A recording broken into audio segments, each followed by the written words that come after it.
Hey, what's up, everyone, and welcome back to the Fast Life Podcast. On today's episode, it's from Phoenix. It is technically the first podcast I did on my recent ride out to the West Coast. It's with Tony from RamJet and another mutual friend and good buddy, Tyler, who happens to work for the 805 beer company. Great dude. I stayed at his house. Can't thank him enough for the hospitality over the course of the time that I spent down in Phoenix. Yeah, the funny thing about this podcast is that it was the first one I did, and I was screwing everything up. I guess I was just having too much fun, hanging out with the homies, catching up, just talking about old times, new times, what we got going on, and just did not hit record on the video side of this podcast. So I really, really hate myself for that. It just sucks, man. Tony's such a good dude, and I really wanted people to be able to see the video aspect of his amazing shop, RamJet Racing. But anyway, still had a great time catching up with these guys, and hope you guys enjoy this episode. Real quick, shout out to the sponsors, 1-800-LAW-TIRES. Check them out. You know what to do. If you get in an accident, give them a call. Arlen Ness Motorcycles, Custom Dynamics, Cowboy Harley-Davidson in Austin, Texas, and my guys over at Lexington Moto. Check them all out. Now let's get into this episode. Hey guys, you ready to let the dogs out? Fast Life Podcast. Dude, it's been 6 years, almost. I can't believe that when you told me that earlier. It's Yeah. not 6 years. Felt like it's only a couple years ago. The crazy, and I was thinking about this the whole way coming up and, leading up to this. When I did the podcast with you last time, you were in the process of taking this place over and revamping it, or not revamping it, but just kind of like, I don't even know what the word would be, like just smoothing it out, making it work. You were you had sold your bikes and all these things to keep this place, going and stuff. This was 19. Yeah, because we moved in, I think in 18 maybe. And so it was a really rough transition to get here and, get into a bigger place and move and all that. And man, I'm still figuring it out every day, Yeah. It's a lot, and we're still trying to smooth things out, but trying to keep growing with it, and everything. So it's crazy. It's been 6 years already, and man, we're packed here all the time. We have tons of bikes here. We have a great crew here. I'm very thankful for it, but definitely a lot better off than we were in 19 when you came, right? Yeah, I was gonna say, it's like the walls are full of stuff. We have more people, more bikes. They're all backed up with work, so we're just trying to get it done and make it happen as best we can. Yeah, and trying to maintain a shop of this size, even though this is a mecca for motorcycling, there's also, like, everybody knows there's shops everywhere out here. Everywhere. They're almost as common as Starbucks. You know what I'm saying? I mean, literally more, honestly, like in this radius, right? You know what I mean? Yeah. Like there's, Nathan's got a shop that's 4 businesses down the road. Then you got a bike shop, right? That's a mile that way. And then from here to the one-on-one, there's 5-6 more bike shops, a Harley dealership. There's a ton, you know? And everybody kind of does their own thing or specialize in it, right? But we're the big retail area, Yeah. And I've been telling people for years, like, coming here, I think using the word Toys R Us is kind of like, there's a whole generation of people that didn't get to experience Toys R Us. Right. So, and Walmart's just kind of like a bad, it doesn't put the right vibe on it. But basically, it's kind of a destination. Like, if you come to Phoenix, you want to stop in here because whether it's like the parts on the wall that are usually out of stock within the brands that are selling it, Sure. or like the magazines, the books, the climber manuals, you kind of have everything for any version of what they want or need or looking for, or if they just want a trinket to take back home, you know what I mean? Sure. Yeah, we try to. I mean, everybody here, rides motorcycles, obviously, so we all try to cater to that customer to, that wants stuff now. And we need it for our service department, but, we carry things from very broad ranges of years and models, types of bikes, whether it's, new stuff, old stuff, chopper stuff, whatever, you know what I mean? Then we have all the replacement parts for them and everything too. So we try to have as much as we can because, when you want it, right? It's impulsive when you want something now, and nothing sucks worse than going work on your bike in the garage on a Saturday because you got a Sunday ride and you got to choose to reuse something or rig it up because you can't just go get the part. So we try to be open 7 days a week too, so people can come in and get it and fix it, and that's what we'd want, How was it, going through COVID with the retail spot and all the time? Like, did y'all deal with any kind of things like that where they wanted you to keep the place closed? And Yeah, I mean, we never did. We never shut down, because there could be the argument when that was a whole, which y'all know that was all a bunch of bullshit, right? But like, I mean, in the end, obviously, at first in the beginning when it happened, nobody knew what to do. It was all a scare tactic, a thing. We were worried, right? But so everybody had the masks, and we had to do all the bullshit with the lanes for people and all that, and but we stayed open every day. And if something were to happen, we could probably have a good argument for being an essential business with transportation, Yeah. So, but yeah, we did, and that ended up turning out to be a good year after the craziness kind of died down, and that was a big year for the whole power sports industry, right? Because everybody's out, they can't work, they're not going in, they're taking, families are going out camping, people are riding motorcycles, like all those, that whole industry just went nuts in the power sports and recreational stuff. Yeah, and then I mean, the people, it seemed like money was still flowing into the economy, into people's hands and into the economy. So it's like I know just about everybody was, the biggest issue wasn't like being able to sell products, just being able to make more. Oh yeah, just to have it, get it, right? Everything was shut down. So like, you'd have parts ready to sell, but you couldn't get like the fucking bolts for it, right? So you'd have all these brackets made or whatever, and you couldn't get chrome hardware or something simple like that, and you'd be tied up on it. Or, importing stuff was difficult, or just getting things produced or made, because some places like maybe a machine shop or a powder coater couldn't be open, you know what I mean? So, I didn't think about that. That's not technically essential. I mean, depending on what they're working on. Right? Maybe they got lucky and have a contract for something, but they could stay open. But yeah, that was it was a hard time if you weren't being able to do everything in house or whatever. So it slowed down shipments and everything. So like everything we ordered was majorly delayed, and some courier services wouldn't walk in the door and have to like drop stuff outside. It was ridiculous. But we made it through. And a lot of people didn't, which is unfortunate. But I'm glad we did. Yeah, I feel like it was. It seems like yesterday, but it also seems like a long time ago, depending on the context in which I'm remembering it. Just how different it was. But there's just been so much going on, just like trying to stay within the motorcycle community and talking about whether to grow or stay, or like it's gambling, right? Like, do you go all in on this stuff? Like, do you buy more parts or do this, and then the bikes change, the scenes kind of, it's still kind of been performance, but it's definitely, I don't know. It's just kind of been a weird place to be.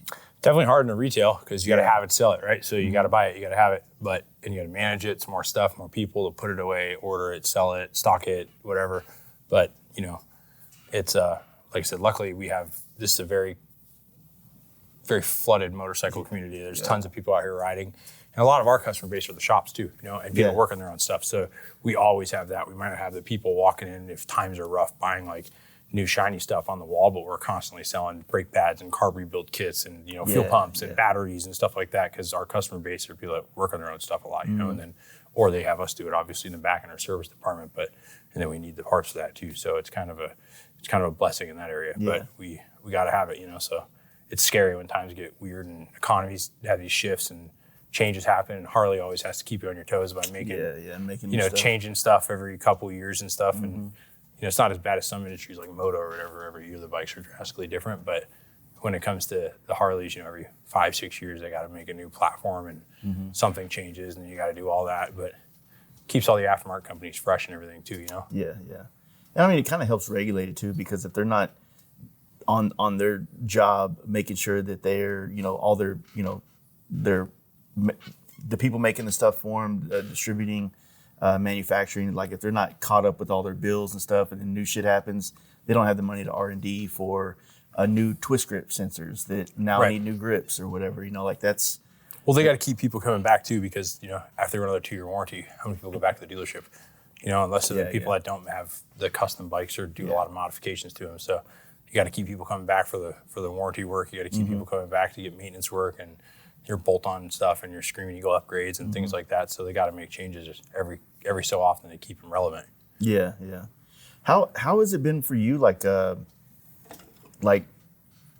one of the bikes, our mutual friend Hans, like when you guys built his bike, I think it was 2020 actually, when y'all did that. It might have been, yeah. We were talking about it the other day on a podcast. How is it with you guys, like having all this work and all these other things going on, but also still carving out the time to do a one-off custom like his and the other ones you've done over the years? It's very hard, man. Luckily, the guys in the back do a good job at handling that, but it takes a big team of people. We got multiple service guys to counter. We only have a few techs. we have a ton of, but so we have like 14 lists back there. So they got to spread the work out, and they're luckily they're really good at handling a wide range of stuff, because they have to juggle that where we can spend a certain amount of time on something like that. At that time, we had somebody dedicated solely to custom stuff, custom builds, right? But like the last few we did, tomorrow when we do a walk around the shop, I'll show you some of those things, those projects. But like one of our top technicians, Robert, he was busting his ass on those things and dedicated almost the whole time, which that's hard because then we have Bo, who's great and he's fast, but then he's just stacked up with work, right? And then we're not getting all this other work done. So we got like probably 70 bikes in here, right? And there's a ton of other jobs that haven't even dropped off yet because we got to get through these. So when we're hammering those out like bike week time, if we can't jump off of them because there's a few bikes that have to be done, it makes it really rough. So most of them we do that. We got to string them out, or we do them in chunks. You know what I mean? Like get this portion done, then take a break, knock some things out, get this portion done. Yeah, at least you're just being efficient with your time, like making sure you get something done. Right? It's and that's always our problem is efficiency and time because everything's custom. Nothing's just like bolt-on stuff. And when they say it's bolt-on, it never is, right? So like, and then you put this on, that doesn't fit, that doesn't work. Then we got to reorder this, or find out this doesn't work and got to order that, and that slows things down. So it's definitely a hard juggle when you're trying to manage the quicker, more cost. At dinner tonight we were talking, and I'm slipping his name again. We were just talking about him in the car a while ago. Brandon, and just the dedication to learn the product side of things within a shop like this. It's like I think it's an overlooked thing that a lot of people don't think about is understanding the availability of like what kind of parts are out there. So if you have a customer coming in, for instance, wanting to do maybe something more elaborate than their maintenance or, a cam or something, right? It's difficult, man. Like these guys, we got a good group of people, but collectively there's like a couple 100 years experience in here. Like Brandon's great, Frank's great.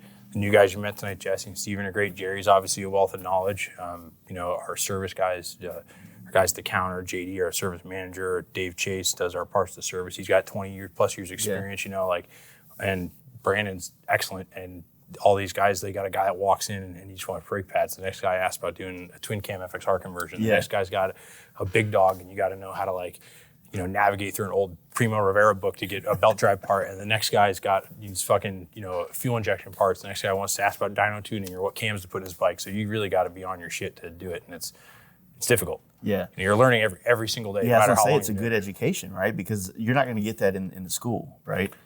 No, I mean, not the part side of it, right? Every single person, actually every person up here I just mentioned, went to MMI and they learned more here working in the parts department in weeks than they did the whole time. Not devaluing that, it's still important, right? But just like you're in the shop, it's reality. You're actually and you're constantly learning things and stuff that they're not teaching you because they're teaching you how to be groomed to work in a dealership environment, which makes sense because that's the company that's feeding it, right? You know what I mean? So it's like they want to teach you how to be efficient there in that manner, not, they're not teaching any of this stuff, right? So it's very helpful to learn all that, but it's a lot for sure. It's almost like you could have like almost a curriculum here where they come and they start maybe at the counter, or maybe even not there yet. Maybe they're sweeping, maybe they're just kind of portering around the shop, and then they go to the counter and they work their way to the back, because I would feel like even if you are wrenching, it's still good to know the parts, to know what's available, you know what I mean? Like where to go with it, you know what I'm saying? 100%. I mean, like the guys in the back, they have a good parts knowledge, and our counter guys have to have it because, if they find a problem, their job's to offer the solution to this counter to convey that message to the customer, but they need to give them kind of a good, better, best option or how to solve the problem, right? So it's like, I don't know, like you have an issue with a compensator or something like that. Like, of course, it's broken. You put a new one in. That's what you'd get at the dealership. But that's probably going to fail again because it's not designed properly. So what options are out there? They have 10 different manufacturers that make it. Some are better than others, and why. And they got to know what that is to ask the guy to get them the quote so they can sell it to the customer. So it helps a lot, But you definitely got to have a wealth of knowledge for it, for sure. Yeah, I can see that. The other thing, it's like the other thing that took place in this last 6 years that I really wanted to get your take on is like the path to becoming a hamster. What was the idea or the push or the inspiration to go down that path? You know what I mean? I don't really know. I mean, let me put it this way. I'm very thankful to be a part of it. You know what I mean? because I mean, mostly everybody in it's like either an innovator, have created a sliced bread to the industry in the motorcycle part, or owns a business or a brand in it, or is very helpful to the industry. You know, whether it's motorcycles directly, but helps drive events or whatever. You know what I mean? And it's just awesome. And everybody's a great human being, very helpful and they're fun to be around, right? So I've been doing business with people my whole life, and a lot of them, and didn't even know half the time if they were Hamsters or not, and then just spending more time and hanging around, it just kind of happened, and I'm super stoked and thankful for it. You went in the same time Jessup did. We got in the same year. Yeah, that was cool. And it's not easy, man. Like, you gotta just before you go in front of like a board and talk to people or whatever, you gotta be around for a long time, right? And then after that, at a minimum for like 3 years, you got to have a custom bike, 2 Sturgis like every year. That's very difficult. You know what I mean? And then that's at a bare minimum. Some 5, 6, 7 years doing that. You know what I mean? And that's like, fuck, that's hard. Yeah. 1 year to go to Sturgis is extremely expensive. You know that traveling there, and then you got to build a bike for it, or bring a custom bike, and that's just a lot. And then you may ride one, then bring a trailer another one. You know what I mean? So that's always hard too. But it's awesome. And very thankful, man. There's a lot of like really cool things that they do for kids, and like we do those a lot of charity events, for sick kids. There's also, because I take that you like as you grew up in the motorcycle stuff, so this is kind of like second nature. This culture, this business in a sense. But I feel like you wanted to learn more outside of this, but in the business world, and understand how to bridge some gaps between stuff that takes place in a normal business and how maybe it can cross over here. So I felt like maybe there was an aspect of, I look at the Hamsters in a way of like there's possibility for a lot of mentors in that. Massively, man. You know what I mean? There's so many amazing people that have either done so much or like I've learned so much through, and I'm super thankful on that too. And like you said, different businesses, and you can learn something from any business, right? Like, whether it's a restaurant business or transportation, motorcycles, whatever, it's all valuable. Whether it's they're doing a good job or a bad job, what to do, what not to do, you know what I mean? Yeah. And I'm still learning every day myself, but it's, I don't know, it's really cool. And the whole concept is custom motorcycles camaraderie, right? That's the whole deal. And that's pretty fucking cool if you ask me. That's what we all want to do, right? Is pair on the bikes and just get along with people we like. So it's a cool environment to be in, man. I like it a lot. Yeah. You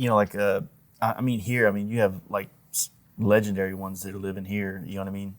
Yaffe and guys of his caliber and stuff like that. So I feel like you see it so much more prevalent every day around here in Phoenix. Sure. We have our guys in Dallas too. Rick is obviously an OG. Sure. A lot of good guys and that stuff, but it's kind of like an out of sight. Like I feel like in the younger scene, I don't know the right word to put it, like the younger demographic of bikers, like how visible it is. And I think that guys like yourself and Jessup coming in, where you have attention to these younger guys coming in on the Dinos and stuff, it's helping draw attention towards that. You know what I mean? That'd be cool. Not at all. But I mean, now I actually think about it a lot.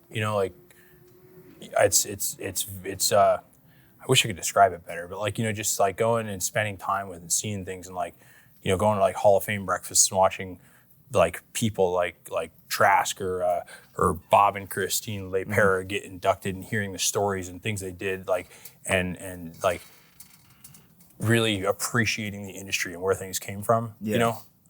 I want to continue to see that grow. Yeah. And that takes like young people and like getting motivated people that are creative and to do things. And it's important because a lot of the guys they're getting old. You know what I mean? And I want to see new young people get in, and it's hard. So it's important for us to try to bring people around like that, Yeah.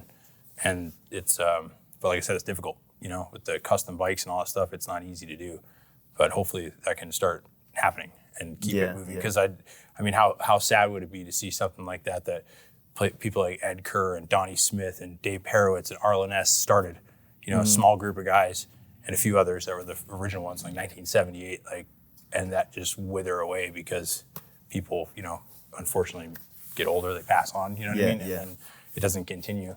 Or it's just not people that keep it industry kind of related. You know what I mean? Yeah.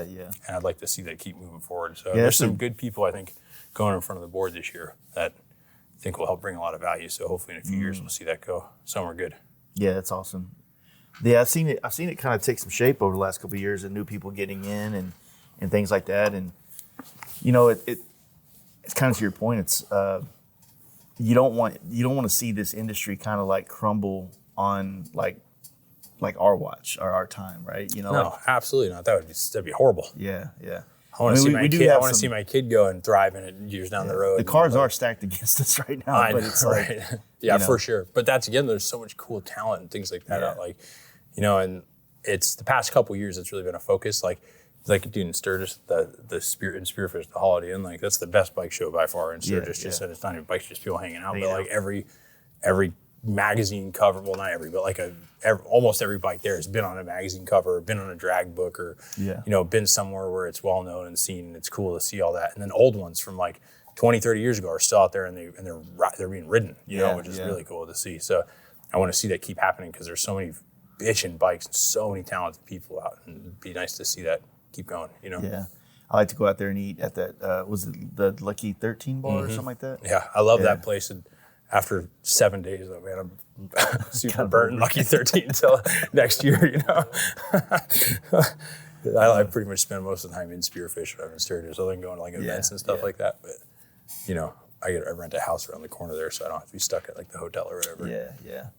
Yeah, there's, once you've been to Sturgis enough, you start to figure out like ways to navigate it and where to position yourself to navigate it the most effective way. Oh, yeah. It's like when people end up staying close to the Buffalo Chip or Full Throttle, you're like, no fucking way. You're stuck there. Like you got to go through, you know, a lot just to get to the main highway to get out of there. You know what I'm saying? To and go just to other shit. Dude, the debauch, it's a shit show. I couldn't imagine like people sleep in tents and like everybody's just, dude. Like I think everybody's got to do it like one time or whatever, you know. But after like you ride to Sturgis and then you're like burnt out, then you crash in a tent with people doing burnouts at 3 a.m. next to your tent and falling into it and nonstop every night. Like, I'm over it. I like to go have fun and then back to the house and park my bike in the garage and be left alone, you know? Yeah, there's something to that. 1-800-LAW-TIGERS is the number you need to save in your phone. If you or anyone you know has been in a motorcycle accident, the first call to make is to Law Tigers. Their job is to help you take the proper steps in the unfortunate event of an accident. They have helped many of my personal friends over the years, and they can do the same for you. Across the nation, Law Tigers has been a major supporter of our motorcycles culture and events, and we are excited to have this new partnership here on the Fast Life podcast. Remember, 1-800-LAW-TIGERS. Also, check them out, www.lawtigers.com. Arlen-Ness is a one-stop shop for some of the baddest custom motorcycle parts in the industry. I have had the opportunity to ride with many of their products, including their forged wheels, plug-and-play bagger mid-controls, air cleaners, and some of my favorites have been their custom brake calipers.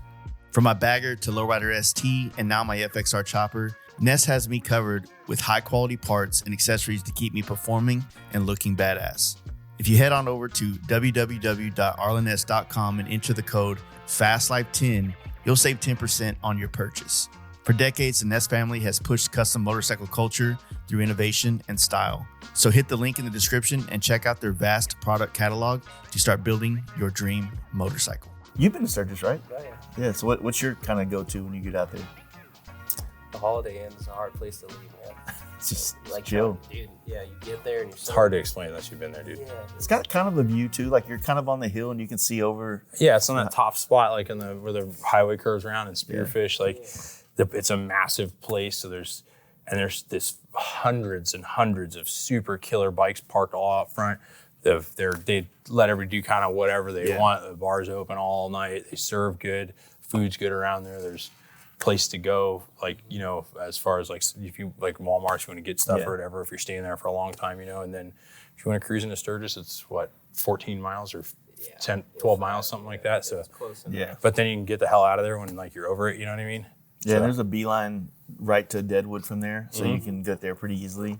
And then of course Spearfish Canyon, which is an awesome ride. So Yeah, Spearfish Canyon's what, 2 exits to one, and then like 3 exits this way is Deadwood. So, and that's I'd prefer to do that. You know, you got to go to downtown Sturgis a couple times, like, you know, but like other than that, I like just cruising to bike shows and stuff. It would be cool to see if there's a way for like, hear me out on this. Like, if downtown Sturgis could get a way to get back to where like the custom motorcycle world is more a part of it, because it feels like a lot of it's got, obviously there's bars, there's things like that, but the vendors that are down there, they're not really connected to this world in any kind of way. No, I see what you're saying. It's like you go and it's like all the bikes that are parked down there, they're not a bunch of like cool custom bikes. It's all just like, and not putting it down, because there are people that probably rode their bike there, which is fucking awesome. That's super. That's cooler in a lot of aspects, just feel right? like there was a presence of custom motorcycles down there. Yeah, I mean more of it, like an area where you could park those kinds of bikes or something, Yeah, or just like if there was if you think about it from this aspect of like, Sturgis is an expensive thing to go to in general, but imagine being a brand and wanting to go out there to try to put your name out there the way that, it's insane. It's like there's really no option other than like small little pocket shows that you go like set up for a day or two. Yeah, which is like maybe not as expensive at the show, but look how expensive it is to get there for the 1 or 2 days. Yeah. So the only way to do it really is if you're like at Black Hills Harley, which are like the bigger brands, and that's the good spot. But that's big dough and a lot of stuff, and then the amount of work that takes to manage that. And like employees and all that stuff, and then you go downtown like you were saying, and it's just like there's like one company that owns all those bullshit t-shirt brand. Like they all look different, but it's like one company that just makes all those shitty like 3 for $25 like that just says like I rode a Sturgis and the bitch fell off or whatever type shirts, you know what I mean? And like that's all it is, those t-shirt malls, and like there's no Trinket shit. and then the brands that do go down there, like that's got to be rough, man. Like the Sturgis police there are a pain in the ass. Like they audit them every fucking night. You have to go there at the end of the night, so you're out there for 12, 14 hours busting ass and not getting a break at all, and then you got disrespectful drunk fucks always coming up to you and trying to manage that, and then you're shutting the booth down at 2 a.m. and then you got a cop come busting your ass doing taxes at night like that. Yeah, fuck that. I'm out. There's no way. I go there every year. That's my one time to go to a bike event where no work's happening. I mean, there's a lot of work. Shaking hands, going to places, things like that, and obligations, but the booth thing, I don't know, that's rough. Yeah, I wouldn't even want to put like my people through that. Yeah, and I've tried to iterate that to people. Like it'd be cool to have ways to like help people do stuff, but man, I don't want to truck things up there and be like setting things up, and I don't want to deal with the Sturgis Mafia, dealing with all the taxes, and it's just kind of a mess. I'd rather just be there, like you said, to just go out there and even that's hands. hard. I mean, like, dude, you're there for like 8-10 days, and you don't even get half things done. I don't even ride my bike on there, except like 2 places. I don't go on any rides. There's no time to. You're always doing something, or there's something going on. But like, I think the only event I've done there is like, we did the FXR show 1 year. And I mean, we did 2 years or just one. Just one.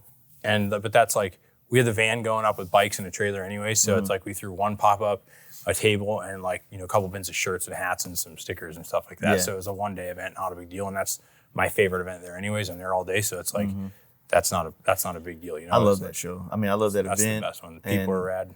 It's good to see, like, what I enjoy about the FXR show in Sturgis is just seeing, you get to see what people are doing in the FXR scene, right? Because obviously there's trends and waves that goes on in that world as well. Like I feel like we've been on this OG paint kick for like the better part of the last 6 years or so, right?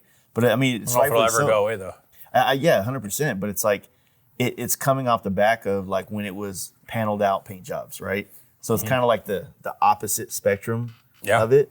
I mean, there's 1 year, I think it was 2 years ago, when this couple from California brought like 2 RTs out there, red ones, chromed out, just fucking clean as hell. I wish I knew their names. Give them shout outs on them. But that's the point. That's what resonates. I mean, look how sick all the bikes were there, but you just remembered some bikes with some just clean RTs with some chrome shit, because that's the bike you used to like. Right? And you can never go wrong with it. Like the FXRs are, it's the most relatable thing to like a chopper, where at a show, just a tits, stock, clean, like knucklehead could totally take the cake, or some insane, hand-built, chain throttle, like crazy, everything one-off, hand-built, like everything. And you can't pick a winner. And they're not even comparable in the direction you're going. But like, if you like motorcycles, you appreciate them both. And FXRs are the same way, where, how many crazy custom, ones that everything's all hand built, or like Corey from Main Drive makes one that is super highly modified, but did such a good job at it to make it look OEM, or you use like everything OEM from a bagger, modify it to fit where it didn't look like it was modified, and attracted people because it's the best of both. And then also the stock bike with some chrome bolt-on period correct parts, and you can't pick between it. Yeah. Right? It's like, it's the same thing. I love it. Well, I was gonna say, like Tyler's bike, his, you know, when he didn't make it to the house in time, so he popped the garage open for me, and I looked in, I was like, God damn, dude, I haven't seen his. Is it a DX? It's a DX, right? FXD. FXD. All right, dude, it looks like it came from the factory. Like, That's the idea, dude. And it's black and chrome. Timeless. yeah, I mean, it's got some, you know, you got bars and a pipe and things like that. A lot of, well, I shouldn't say tons of shit, but I meant like from a distance, it's right. Like Stu's bike, that thing, like tomorrow I got to get some shots of that. It's another anniversary bike, and it's all like tasteful, and it's got a ton of shit done to it. Like Tyler's, but from a distance, like somebody doesn't know, everybody will just naturally look at it and appreciate it, whether they know about it or not, because it just flows well, you know, and it has the right OEM looking stuff. But the aftermarket stuff, that's like a necessity to enjoy the ride.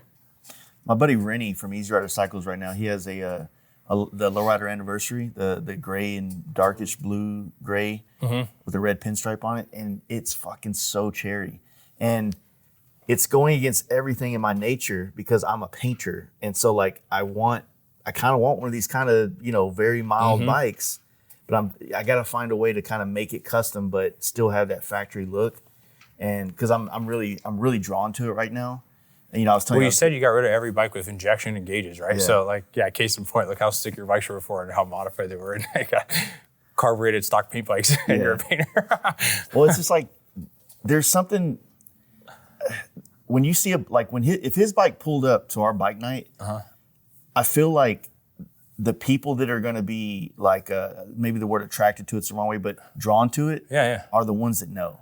100%. Right? Yeah, because how many times... like that's who you want to know. It's like you want the people that are invested in this thing to be like, his bike's sick. I agree. You know? How many times you go to a bike show and like, you being a painter especially recognize this, where like if it's a people's choice and they just pick, and the paint job's not even fucking good, but it's just super flashy and 10 feet away, it draws people in, and they pick the bike, but it's got like, you know, fucking stock brakes and fucking zip ties hanging off of it and shit's routed fucked up, and it's like, you know, it's like a stock bike with some bolt-on shit, right? And then like his bike, how much work went into that to look stock, but it like is nowhere near, you know what I mean? It's like, I mean, honestly, I got to give it to you, Tyler. I think that you know, that 91 FXR I'm building for Sturgis, I think I'm going to have to go a route like that where I try to make it as clean as possible, but on that stock OG kind of. That's my favorite. Yeah.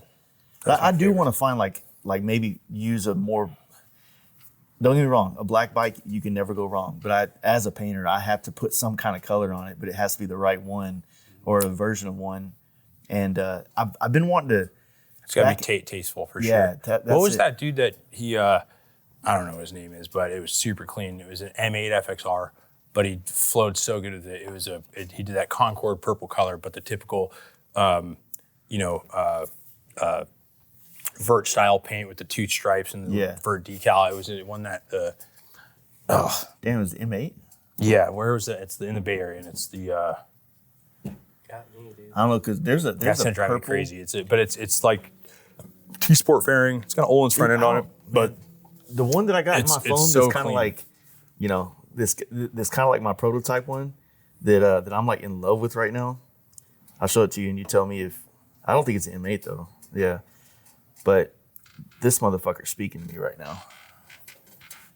Yeah, it was similar to that, right? You know, his was an M8 and it had bags. I think it had T-Sport bags on it, but it just like he used all like OEM.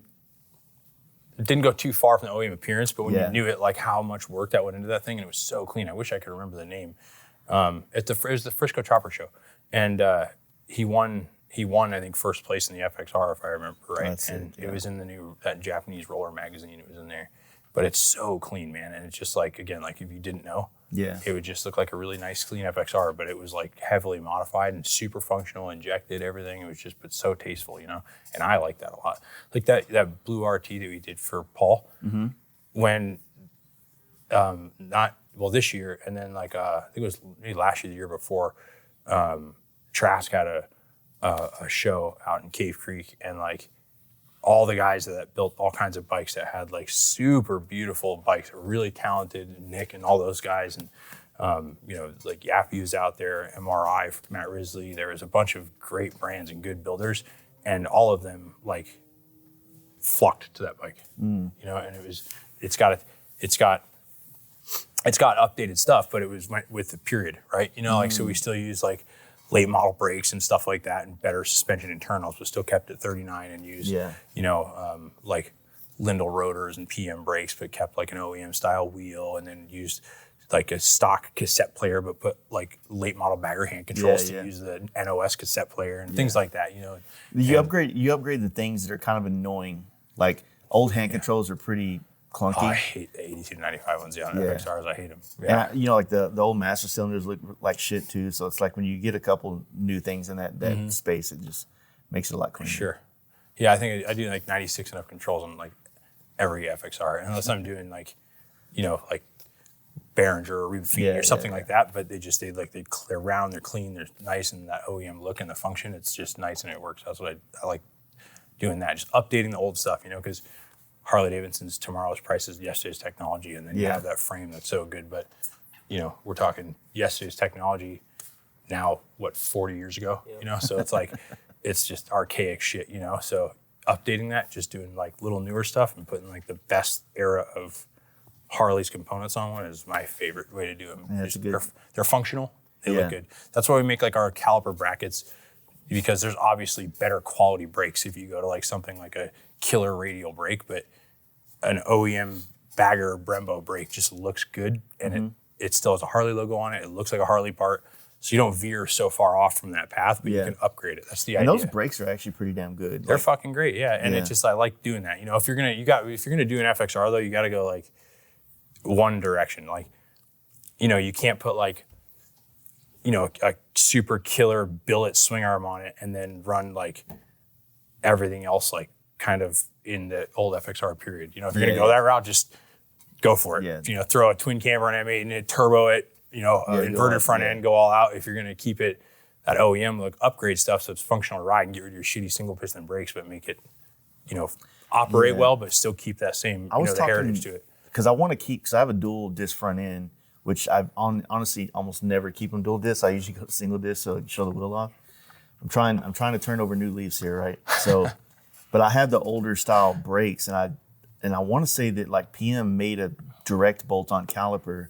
I think my buddy Chris Harry was telling me he uses them on the older. Yeah, they do. I got them on like a lot of my FXRs too. They make it with. They still make them. Yeah, like the 3.5 inch bolt spread that bolts to the 99 down forks, and they're differential bore, and they're great because they're period correct, because that was the hot ticket, 30 years ago, and they still are great, and they don't veer too far off it, but they work well. They bolt right on. Nice. And then they make rears too, which is nice.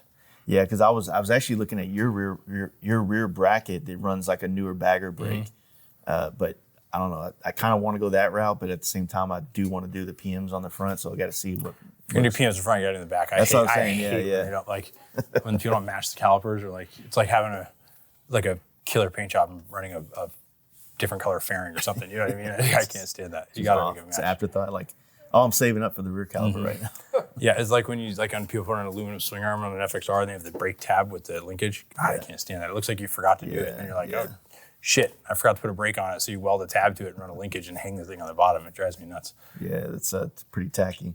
Yeah, like I said, I'm trying to look at this thing in a different light, and kind of go at it in a different way than I normally would. And it's fun, it's challenging, but it's also, the same thing. Like if you take a paint job, a wild paint job is kind of easy to please people because there's so much to look at. Sure. But to make it subtle and tasteful but impactful is difficult. So I would imagine. I'm not a painter, but that stands out to me. But how to do that, I have no idea. Yeah, well, that's kind of the point. I think that concept translates to a lot of things. Like the way it's put together, it has to be planned, and if it's that way, it kind of impacts better. As opposed to, I always like to use the mini truck analogy. Like a mini truck paint job was just you and your buddies in the garage. Let's fucking go crazy on this thing. Give me a pinstripe brush. Watch this. And you just fucking, Picasso that whole motherfucker, right? But then you get to this like the high level shit, like the chip food stuff, right? And he's doing these very fine details on paint jobs. Yeah, he would do like paint jobs that people don't know what they're looking at. It looks like a plain color. Yeah. But then he'd like shade things in with fenders and stuff like that to make them look bigger than they were. And like, but it was just like a mint green car, right? But the detail, like you catch that stuff, and like maybe I wouldn't even know at first how, but you could tell. You know what I mean? That's kind of that's like the, I wouldn't say it's the growing up, but it's the, as you do and build more stuff, your palate gets more sophisticated, and you start to see things like that in a way that like a lot of the painters that I flock to, that I look up to in the industry, they have that ability to wow me with the right color choices and the right size and flow of a graphic that doesn't overtake the entire bike, but it just complements everything in the right spot. Sure. So you don't feel like they had to do the paint job so that the bike could, be cool. It's like the paint job helped insinuate everything that they did. Yeah, tied it all together. It tied it together, yes. Yeah, you need to do, like, everything's got to flow together like that. Like, I hate that word is like overused, like it's got to flow, but it does. It's like you said, it looks like you have to have a plan. It's like, when people have different shades of a gold on a bike. Oh man, I hate it. Or like different finishes of black, like between mattes and textures, and it just looks horrible. And it's way harder not to do that, but you can't look like you just fucking picked some shit up at a swap meet and then you finished your bike. Like you had an intent and a plan and you didn't veer from it, which is why it's hard. Yeah. Because it costs money, it takes time, you have to make the sacrifices, you got to redo it, you got to pull it back off to make it matte. It is what it is, but it stands out. Yeah, it does. It's like that next step. It's almost like taking whatever you buy and giving it a finish that you can't buy it that way. You know what I mean? Yeah, and I think honestly, for everybody that does this stuff, that's kind of like a dick swinging thing too. Yeah. I mean, it's like they don't make those in chrome. You're like, I know. Yeah. And then it's like, the $500 part cut is you're $1,500 into it because you had to fucking buy it, take it apart, fucking buy all the rebuild kits or all that shit, get it chromed, and it didn't fucking work. You need to clean it up or redo it and then put it all back together. It's like, it's a pain in the ass, but that's the shit that stands out. You know what I mean? Yep.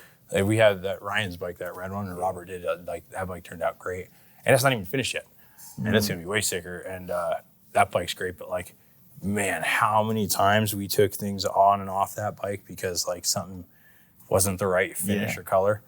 And then one thing we found out, we put all this like Rebuffini stuff on it and love that red, and they do really good at their anodizing. It doesn't fade like a lot of other ones do. Everything does over time at anodize, but nowhere near like other brands I've used. And that red's real good and vibrant. A lot of parts either you can't anodize or whatever, so we tried to powder coat it to match. So we found like a great powder coat finish that matched. Well, in the past, we've polished things and then you do like a translucent, like a candy powder over it, right? Dude, he spent like fucking $5,000 on polishing all this stuff, and then come to find out, we didn't even know. They didn't tell us. They were fucking sandblasting the shit off, and they were using that chrome powder finish that it's called like a sterling chrome or some shit, right? Powdering it with that, and then powdering that candy over top of it. So we waited months, and he spent all this time and all this extra work to get it all polished, and we didn't know until now. We're not doing that, obviously, but it matched great. But like, it's those little things, right? Like, I mean, all the work he went through and we went through to take all that shit apart and do it and go through all the steps and from one vendor to another, back and forth, and then we got to make sure it still fits or works or whatever and get it done. But it stands out, it makes a big difference. Is do you think like a lot of the, I'm trying to see how to word this. Do you get a lot of the FXR community coming through here wanting to, have you work on their bikes or tons? Like I feel like this would be like we do lots of FXRs here, and we sell a shitload of FXR parts like on our website. Yeah, because we have a lot of stuff like that you can't get. You know what I mean? And the cool thing is that who else is like that? FXR division, right? And we're fucking 8 miles apart. Yeah, and we literally are buying each other's stuff and selling it every day. Yeah. We work together. It's not talking shit, help each other, and we send business back and forth. And probably on this side of the West Coast, there's or in Arizona for sure, it's us to San Diego Customs, and that's those are the FXR guys, right? And a lot of that business comes here, and we sell a ton of stuff online. We have a ton of FXRs in service, whether it's just for upgrades or full builds or whatever, Yeah. But yeah, definitely a lot of FXR stuff. Yeah, you were saying that at dinner, like talking about how I think that a lot of the guys that are kind of in our, like, I guess you'd say our scene or our generation or whatever, whatever word fits that kind of narrative, we do have much more of a camaraderie, even though in a lot of ways we might be competing against each other. It is. It's competition. It's healthy. You know what I mean? If you work together and like, not like talking shit and stuff like that, because that's lame, right? But like, there are some brands that are like literally not good or good people, but you just don't support them rather than talk bad, right? I don't think that's ever healthy, but like, you'd be surprised though, actually, like, you mentioned earlier the hamsters, like, dude, so many of these brands that we're looking at in the shop here are owned by a hamster that like I didn't even know, 10 or 15 years ago or whatever. Yeah. And they are 7 years old and they support small guys, the big guys. Just, it's the brands that last and succeed, I think, work together. Mm-hmm. It's the ignorant ones that last for a couple of years. You know how many times you go to a bike week or a bike rally and there's the guy that's got the big rig because he hit some new thing like the big wheel scene, right? And they're out and they got like, out of nowhere they got the stacker and the $300,000 truck and trailer and all these bikes out there, but then they're gone and back to doing construction. And there was nothing against that. It's just it doesn't last. I started getting tagged by this company out here called Fast Life. Like, has a logo just like mine. They're tagging you, or people are tagging you? People are tagging me, and I think they were I think they set up at Westworld, Arizona Bike Week. Because Arizona. Because there's a shop here called Fast Lane. Yeah, but I think that they have I think their business name is something different, but all their clothing is branded Fast Life. It's kind of a weird thing. I actually, I think I know what you're talking Justin, FXR Division Justin, Torch, he sent me the first one of it. Apparently they had a bike in there that had it painted on it. And he goes, "Is this you?" I'm like, "Nah, man." But like knock the logo and everything too?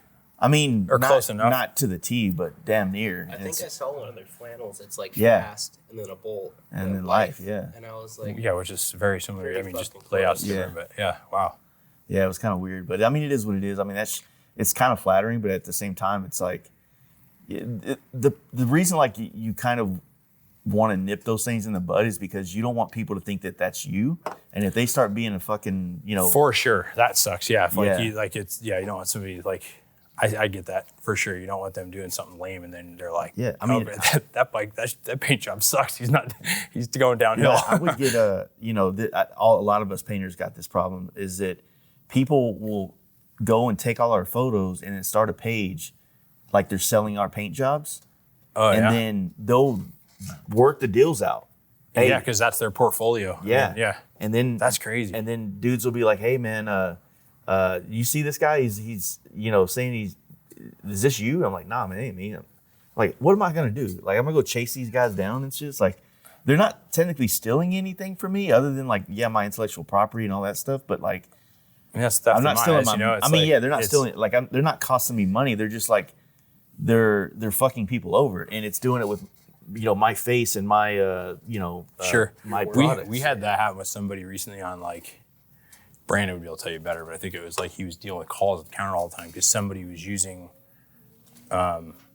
like our branding, selling like shit on Amazon that wasn't even motorcycle related, like fucking I don't know, like Jeep parts or some shit, and they were like not warranting their shit, and we were getting fucking it was like headlights. We were getting like warranty calls for like a knockoff of like a rigid headlight, like shit like that constantly, and we were like had no idea, and then we found it, and it's like we didn't even know where to go after that. Like we were trying to reach out to those people, but it like didn't even go anywhere. Do you remember when China was knocking off all the like Nest parts and PM parts? Oh yeah, they still do it. They still do it. I was looking like, cause okay, like we all want to get stuff made in America. I do too, but there's some things that like I will outsource, like when it comes to like I can't find them here. Like for example, we're trying to get like a brake part made, and like nobody will make this little fitting. It's like something that's already made overseas anyways. It's like, so I'm just circumventing the middleman and finding it. I'm not trying to avoid this just to make an extra buck, right? But like going through that and looking at like vendors there, it's insane. I was talking to Greg over at Trask, who does like their product management and stuff, And I found just like within minutes of trying to find a vendor for like literally a brake fitting, right? That we use for our FXR brake lines that I cannot get. And nobody here would make it for me unless we ordered like 20,000, which I'll never even sell that many, right? Yeah.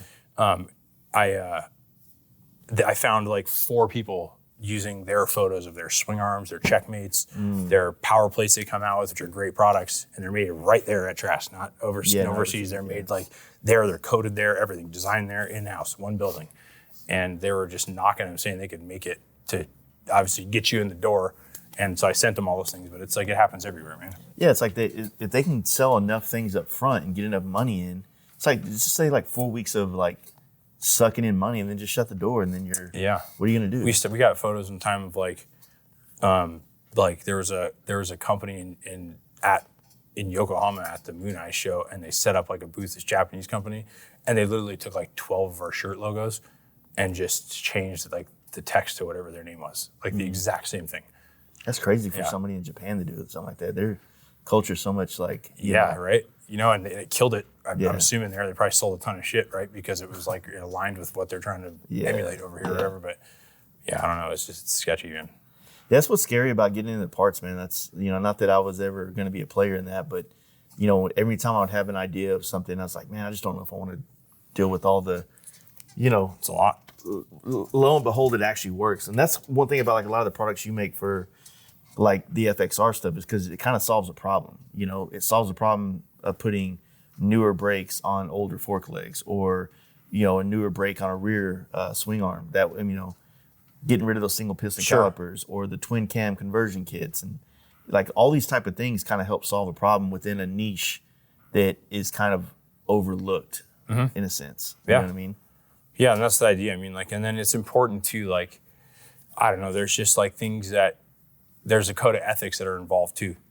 In the end, like, okay, if everybody wants to make foot pegs, you can only do so many different things, right? You can't change it that much, right? So I get it, right? But it's like there's certain things that you do, like, I don't know, like I sell bare knuckle Paul's FXR shock bolts that are ARP ones. Yeah. Good product. We make them for dynos. He doesn't make them for dynos. We don't make them for FXRs. Yeah. And just because of that, not even that we had to have a conversation about it. Yeah. I sell his, he sells mine. And like, what's the point for me to make his and he makes a good product that we use all the time for us to make a couple grand a year off it, or whatever. It's like, and then ruin a relationship and just it looks lame. Unless we totally reinvented the wheel with it, that's different because that's a healthy competition. You know what I mean? Yeah. That's good. But when you just do the same thing and just put your name or logo on it just so you can try to reap the profit, it's like the flannel companies that popped up after Dixon hit it big. You know what I mean? Yeah, he did a good job on marketing, and then everybody takes the same thing and just tries to do it, and it happens with everything. Yeah, definitely, and it just waters the market down, and it makes it to where it's like fuck. It's like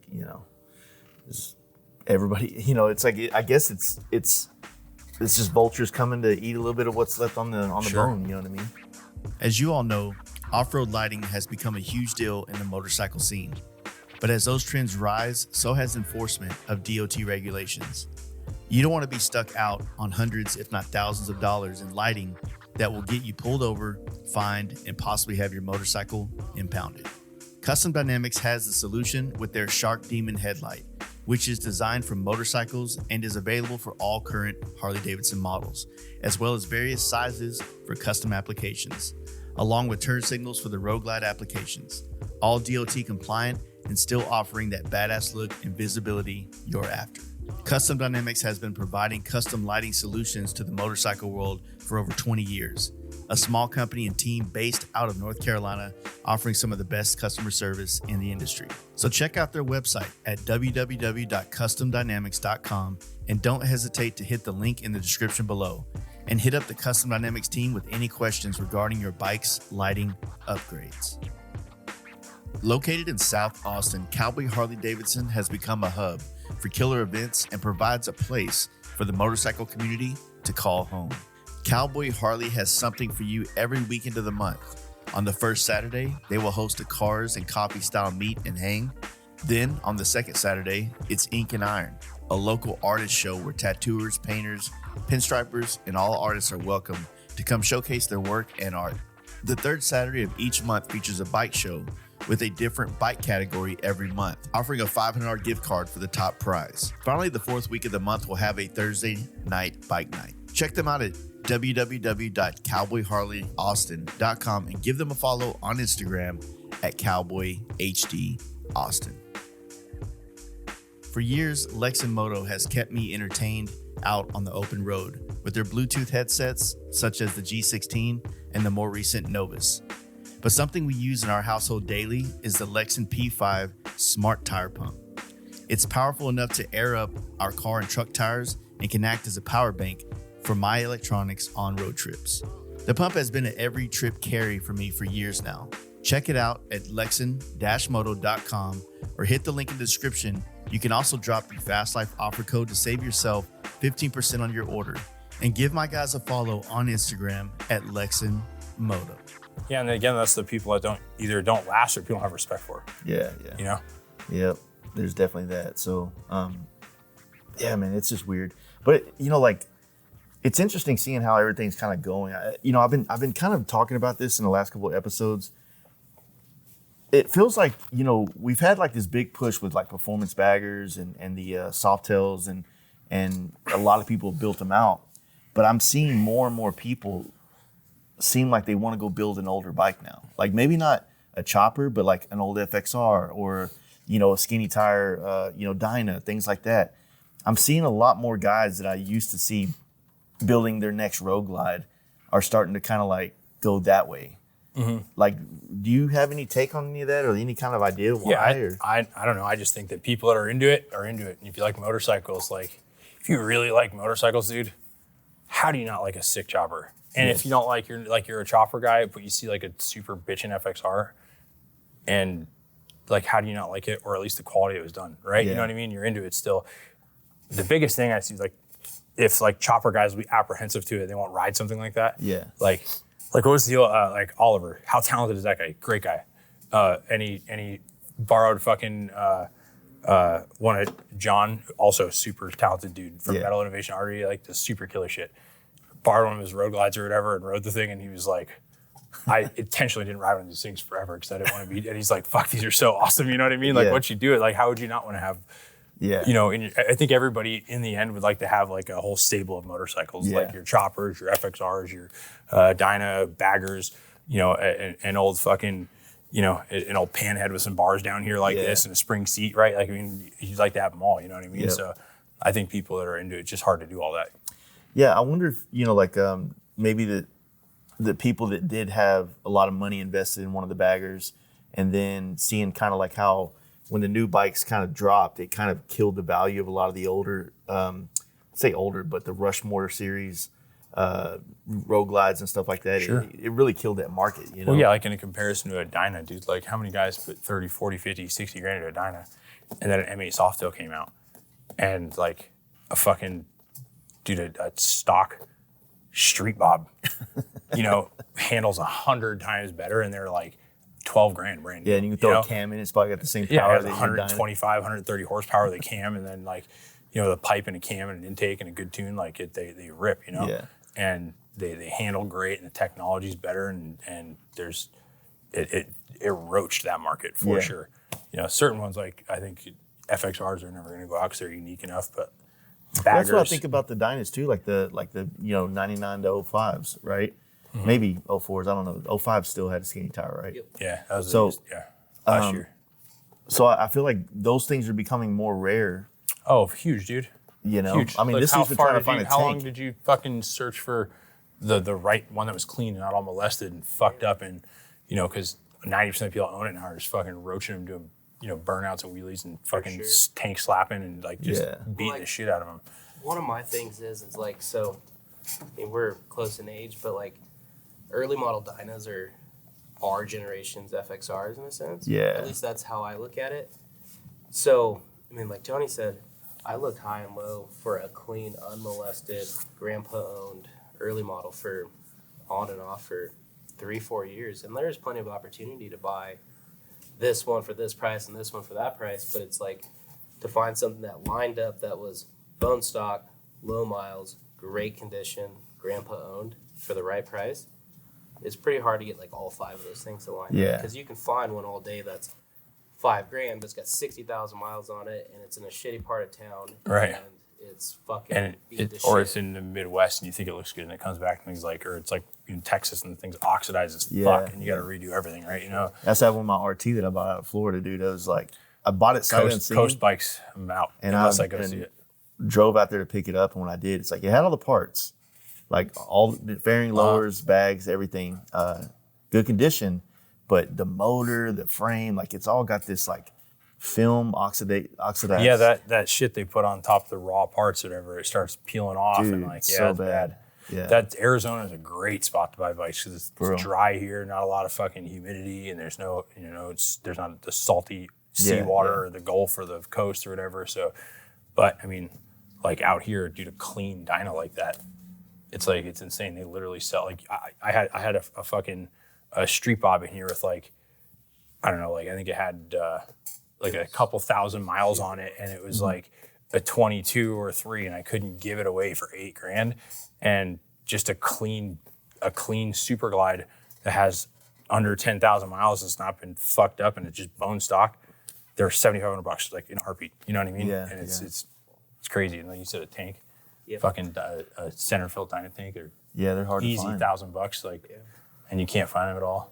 A lot of that shit's hard to come by. It's just finding the right shit at the right time. You know what I mean? Because you can make anything work, but it's like you find a fucked up dyno or any bike, and it's just like, well, fuck, it's $4,000 or $5,000, but then you're gonna have to spend $1,200, $1,300, $1,400 To put it back to stock, kind of. That's the thing. It's like, yeah.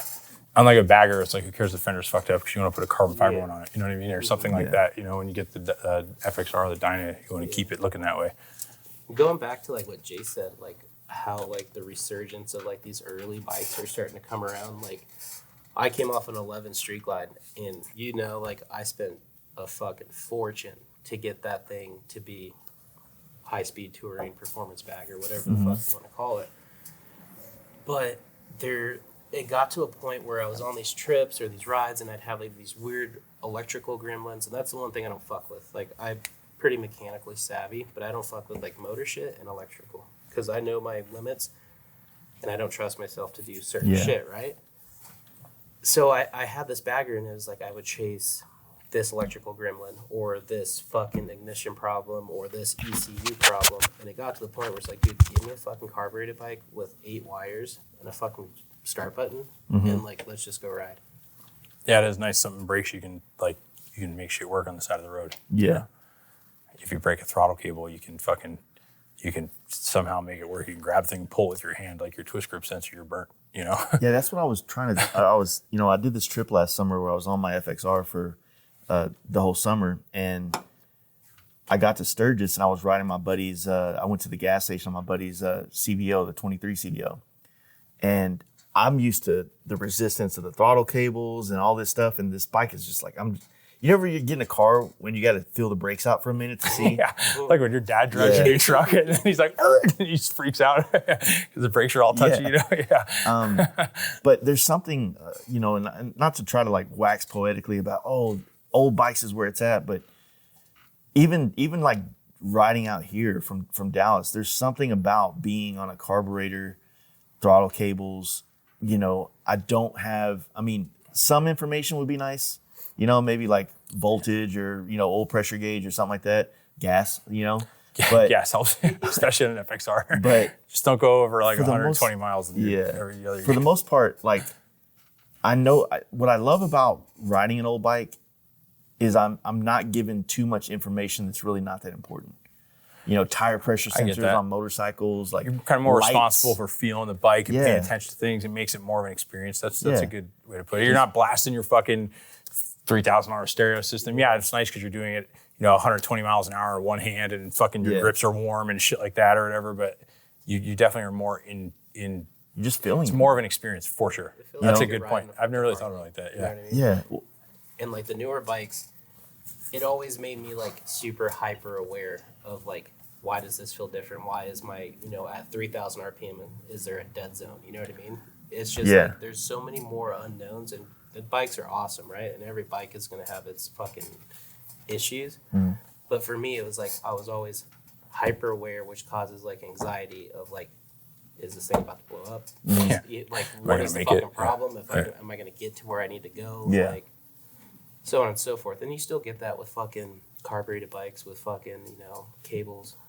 Yeah, you do. It's just like you can find them though. Like, I mean, replacing a throttle cable versus replacing a twist grip sensor is a little bit, For sure. That's a bar job. Yeah. What I mean? You could daisy chain a bunch of fucking zip ties together and really kind of make it work. You know what I mean?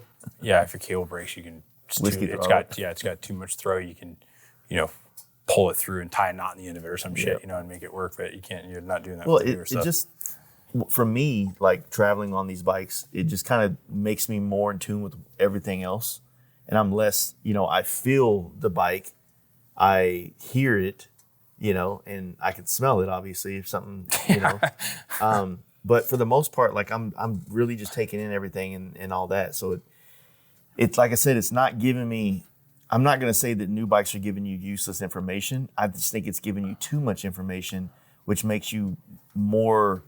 If it's telling you the temperature of your motor, and you're sitting in traffic, you're like, oh shit, man, like, right. I get it. Like, but when you're riding it and it's getting hot, it fucking starts to. Okay, I need to put this bitch on the side real quick or something. Like. You're kind of like, I get like this in my Jeep, man. I drive my Jeep and all of a sudden every morning when it gets cold, it's like my tires are fucking low. I'm like, God damn it. And I'm like, get around walking. And it just shows you. Now they're all warmed up and they got the pressure again. Yeah. So it's just kind of one of those things that I've found that I do enjoy that. Not to say like having all this stuff is not good. I'm just saying like it's good balance. Like kind of to your point a while ago, I like to have a nice little dialed-in road glide in there, but I also want that hardtail shovel and that fucking dialed in. That's why I think everybody likes that stuff, though, because you like the experience, dude. Like, there's, like, nothing cooler than, like, kicking over a fucking rigid chopper that you had a lot of involvement in building or built it, right? Because even if somebody has somebody build it, like, you individually picked out all this shit and helped design it, right? You're more involved than just, like, I want my road glide to look like that and to go have this much power or go this fast or do whatever, Yeah. And when you do that, like, it's satisfying, But you it's so rad when it fires up. But then there's a time where he's ready to go and you're the asshole out there for 20 minutes kicking it and your knees sore and you hyperextend it or, you get on the bike and now you're ready to roll and then you're used to that road glide or the FXR, killer brakes and then you stomp on the one rear brake that you have and you go skipping through the intersection, you know what I mean, or something. It's like, you run out of gas or fucking whatever, but I think everybody wants a little bit of all the experiences and it's important to have that because, I mean, that's what it was about, dude. I was like, then used to travel, you just wrap a fucking, a leather jacket to the front with a couple tools and, another pair of underwear and then took off. And now we have our fucking solar charging banks and toolkits and fucking gas cans and go right to the hotel and all that kind of shit. Which never even touched those can be fun, right? But I think it's important to get the experience of all because in the end, like the best stories and the best times I've ever had on a motorcycle traveling are when shit went totally wrong. Yeah. Totally wrong. Like where something was really bad or like, how the fuck are we gonna get out of this? What are we gonna do? And it was overcoming great. of things is where the lasting memories and the bonds are made, right? Sure. I think it's in our nature too to like have fucking problems and solve them and like conquer it. You know what I mean? Even though we feel like we fucking did it, we made it. Like, like how rewarding is that first, how rewarding is that first beer after the gnarly storm where you couldn't tell if you're gonna go off the road or not, or like somebody got a fucking catastrophic problem with their bike and you made it work and you limped it there and you're like, well, we fucking made it. That's all that matters, right? But it's one of those things too. It's like you never like all the stories you hear about trips are like the worst times is what gets brought up because it was the funnest time. So it's like after for sure. At the time it's dog shit and it sucks, right? But then again, it's like, all right, so and so's having a problem. We're in a beautiful spot. Like it's not fucking raining. Like the scenery's awesome. Someone go get a fucking pack of beer. Get some smoke. Dude, you're right about that for sure. Out, you know what I mean? Yeah. It's like takes a couple hours out of the day. We figure it the fuck out. And I think as like I don't want to say men, but people in general like to fix shit and it's gratifying. But you're doing it with 4, 5, 6 of your best friends. How often do you get that opportunity? Like,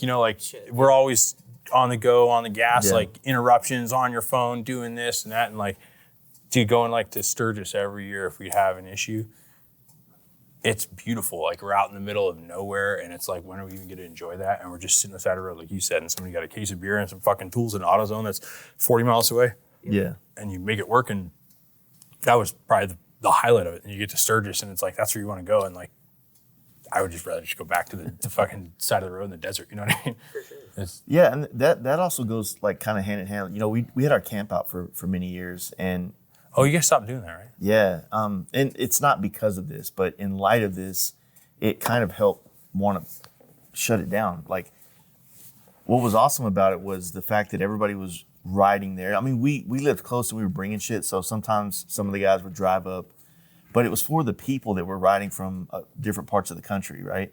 And you got there, and the core group of us, always camped on the ground with everybody else. And you get these guys, they show up. Sometimes they get there at 3 p.m., sometimes it's 3 a.m. But there's They always just people. like flew in for the party or stayed at the. Well, they get there, and they, everybody had their own little, trip or ride to get there. But when they do, they're met with like people that are up, like drinking. Oh, they fucking made it. Let's go. And it's like, that was cool. And then, in the last kind of parts of it, it got to where groups of people were ordering RVs, and then they were like bringing all these things from home to make it more comfortable. And it was not, the event was never about being comfortable. It was about being uncomfortable. Sure. Kind of devalued it. Yeah, it kind of, and like I said, a lot of my close friends, not core group guys that we started it with, but close friends, chose the RV life of it. And, I don't want to say that they, like I said, I'm not trying to say that was the reason we had to stop, but it felt better when everybody was on bikes and you were camping on the ground. Right. And everybody was kind of like, there was no us and them. It was shooting the shit around the fire about what happened to their bike and what their shit experience was, being and able laughing to about be it. there, like being able to be in that space with them and meet the guy that just rode in from New Hampshire and hear his journey. Yeah, which is good for you. How sick is that? Came from New Hampshire to that. So that's the kind of shit that like I feel like it started to lose. And I'm not saying this like I'm sure that I also was leaning into one way or another, something that was also taking away that experience. But to me, it just got to a point where I was like, man, like a lot of people enjoyed it. It brought a lot of people together, a lot of friendships, a lot of businesses were made, marriages were made out of this thing. So Did people get actually married there? Well, no, people met there and then got married for sure, Yeah. So the thing was like, man, like it could end. It doesn't have to go on forever. Like How many of those did you do? 7. 7. Yeah. Quite a bit. Did you find that people were more reclusive, like when they had an RV to go stay Yes. in? For sure. Because they spend so much money on the RV that they feel like they want to enjoy the RV. That's Yeah, and they got the slide out and the fridge and Starling, Yeah. a shower and a Yeah. shower. that's because you're in the tent, like you're out in the tent. You know what I mean? It's Yeah. done. So it's like we're fucking people are falling asleep Yeah, at a campfire and shit. Yeah, and you're it's- going to the yeah. tent when the night's over. Like you're not really staying in the tent the whole time. Now, don't get me wrong. Like my wife and I, like when we do events now because we're doing more vendor stuff. Like we have a setup and we have our van that we sleep in, right? But I mean, you're hosting it and you have more Yeah. event. Like I get it. That's you got to. yeah, But a van's different than a fucking fifth wheel. Yeah, because you don't want to hang out in the van. You just go to like. It's a tent. Sure. on it's a wheels. tent, off the ground. Yes. But so to me, it, like the camp out brought a lot of people together in a way that was good, but it also got to the point where it got real big, and then it got.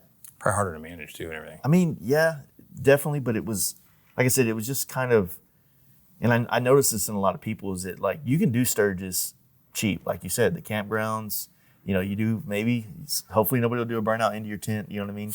But that could happen. But I mean, you can go to Sturgis and do that shit for sub $500 with camping, hotel, or gas and all that, right? Or you can do it for fucking $5,000 or $50,000. Depends on 100%, dude. So Yeah, I mean, you get a shitty hotel anywhere, like even in Spearfish, a shitty hotel across the on the other side of the highway. They're what, like $200 to $500 a night. For And sure. I think you actually 2 is probably not even the question. It's probably at least 3, right? yeah. Yeah. And that's for like a shit box, like a Super 8 that's normally $49.99 or whatever.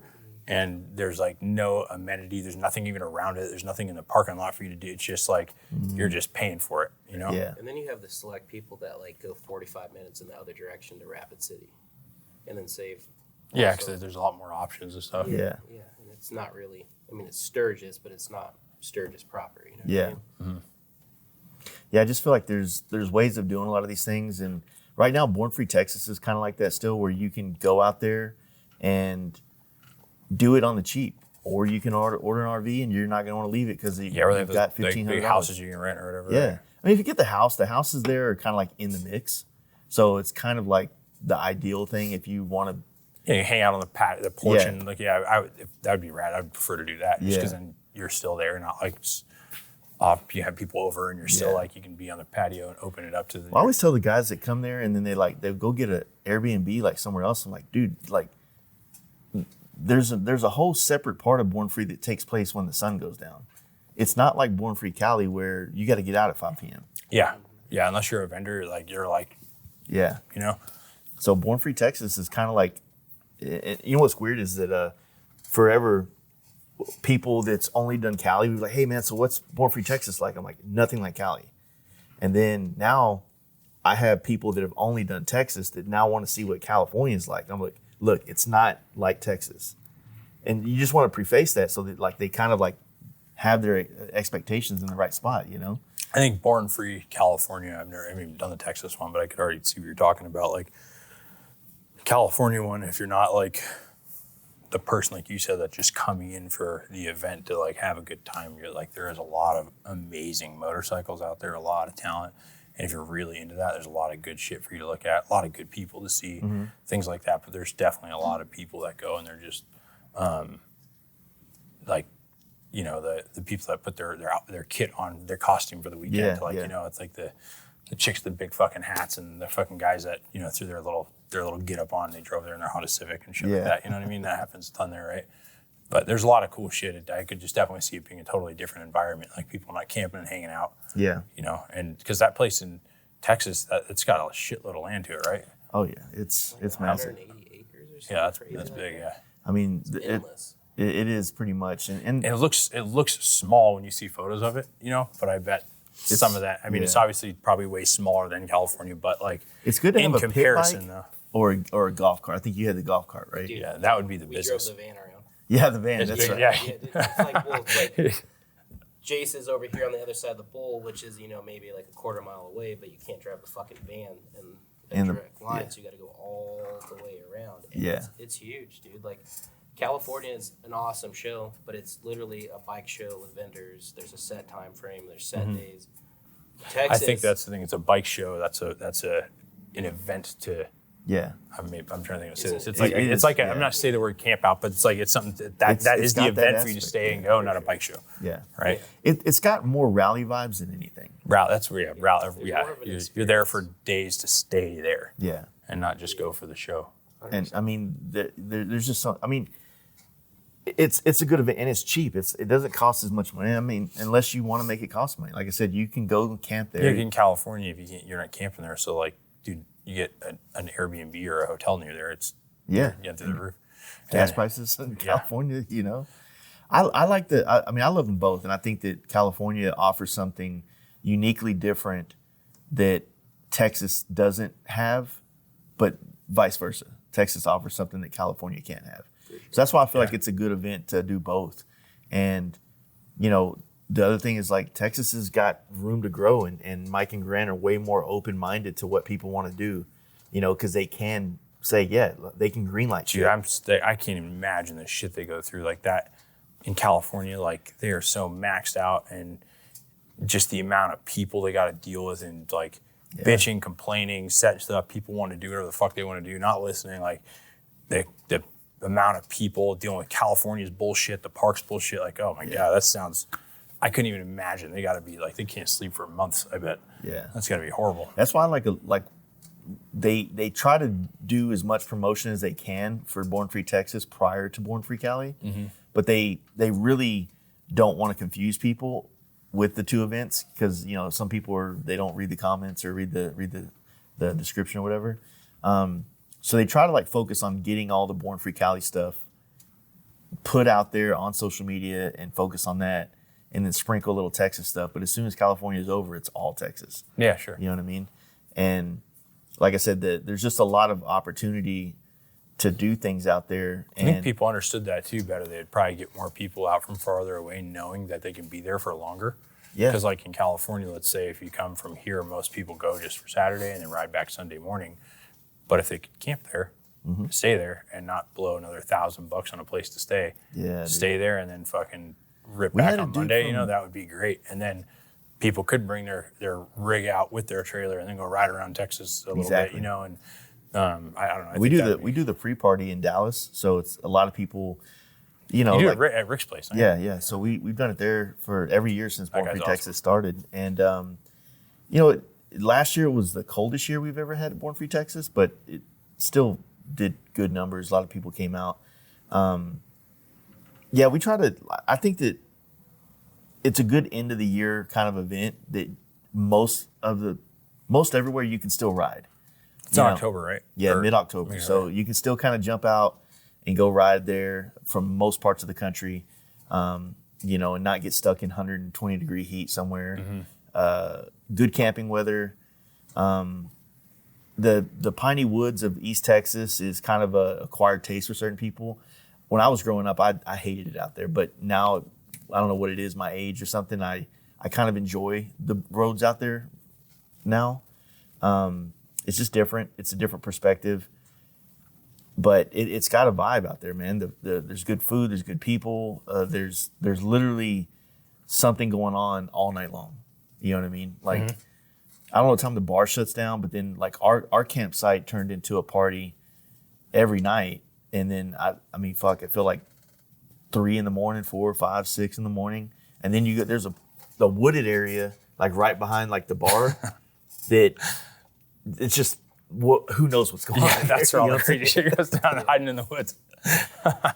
That's funny. There's tons of RV sites, and they all got like their own little things going on there too. I mean, it's just different, but it's one of those things that I've a lot of people that's been asking, like a lot of brands, like, hey man, so do you think if I come out there, I'll make my money back? It's like, look, dude, where are you gonna go spend less than $500 for a 20 by 10 by 20? That you can sleep in. It's a lot though, man. Like, the reason we didn't go the first year, I really wanted to, because I wanted to do it that first year, and be a part of something that I knew had so much potential. Yeah.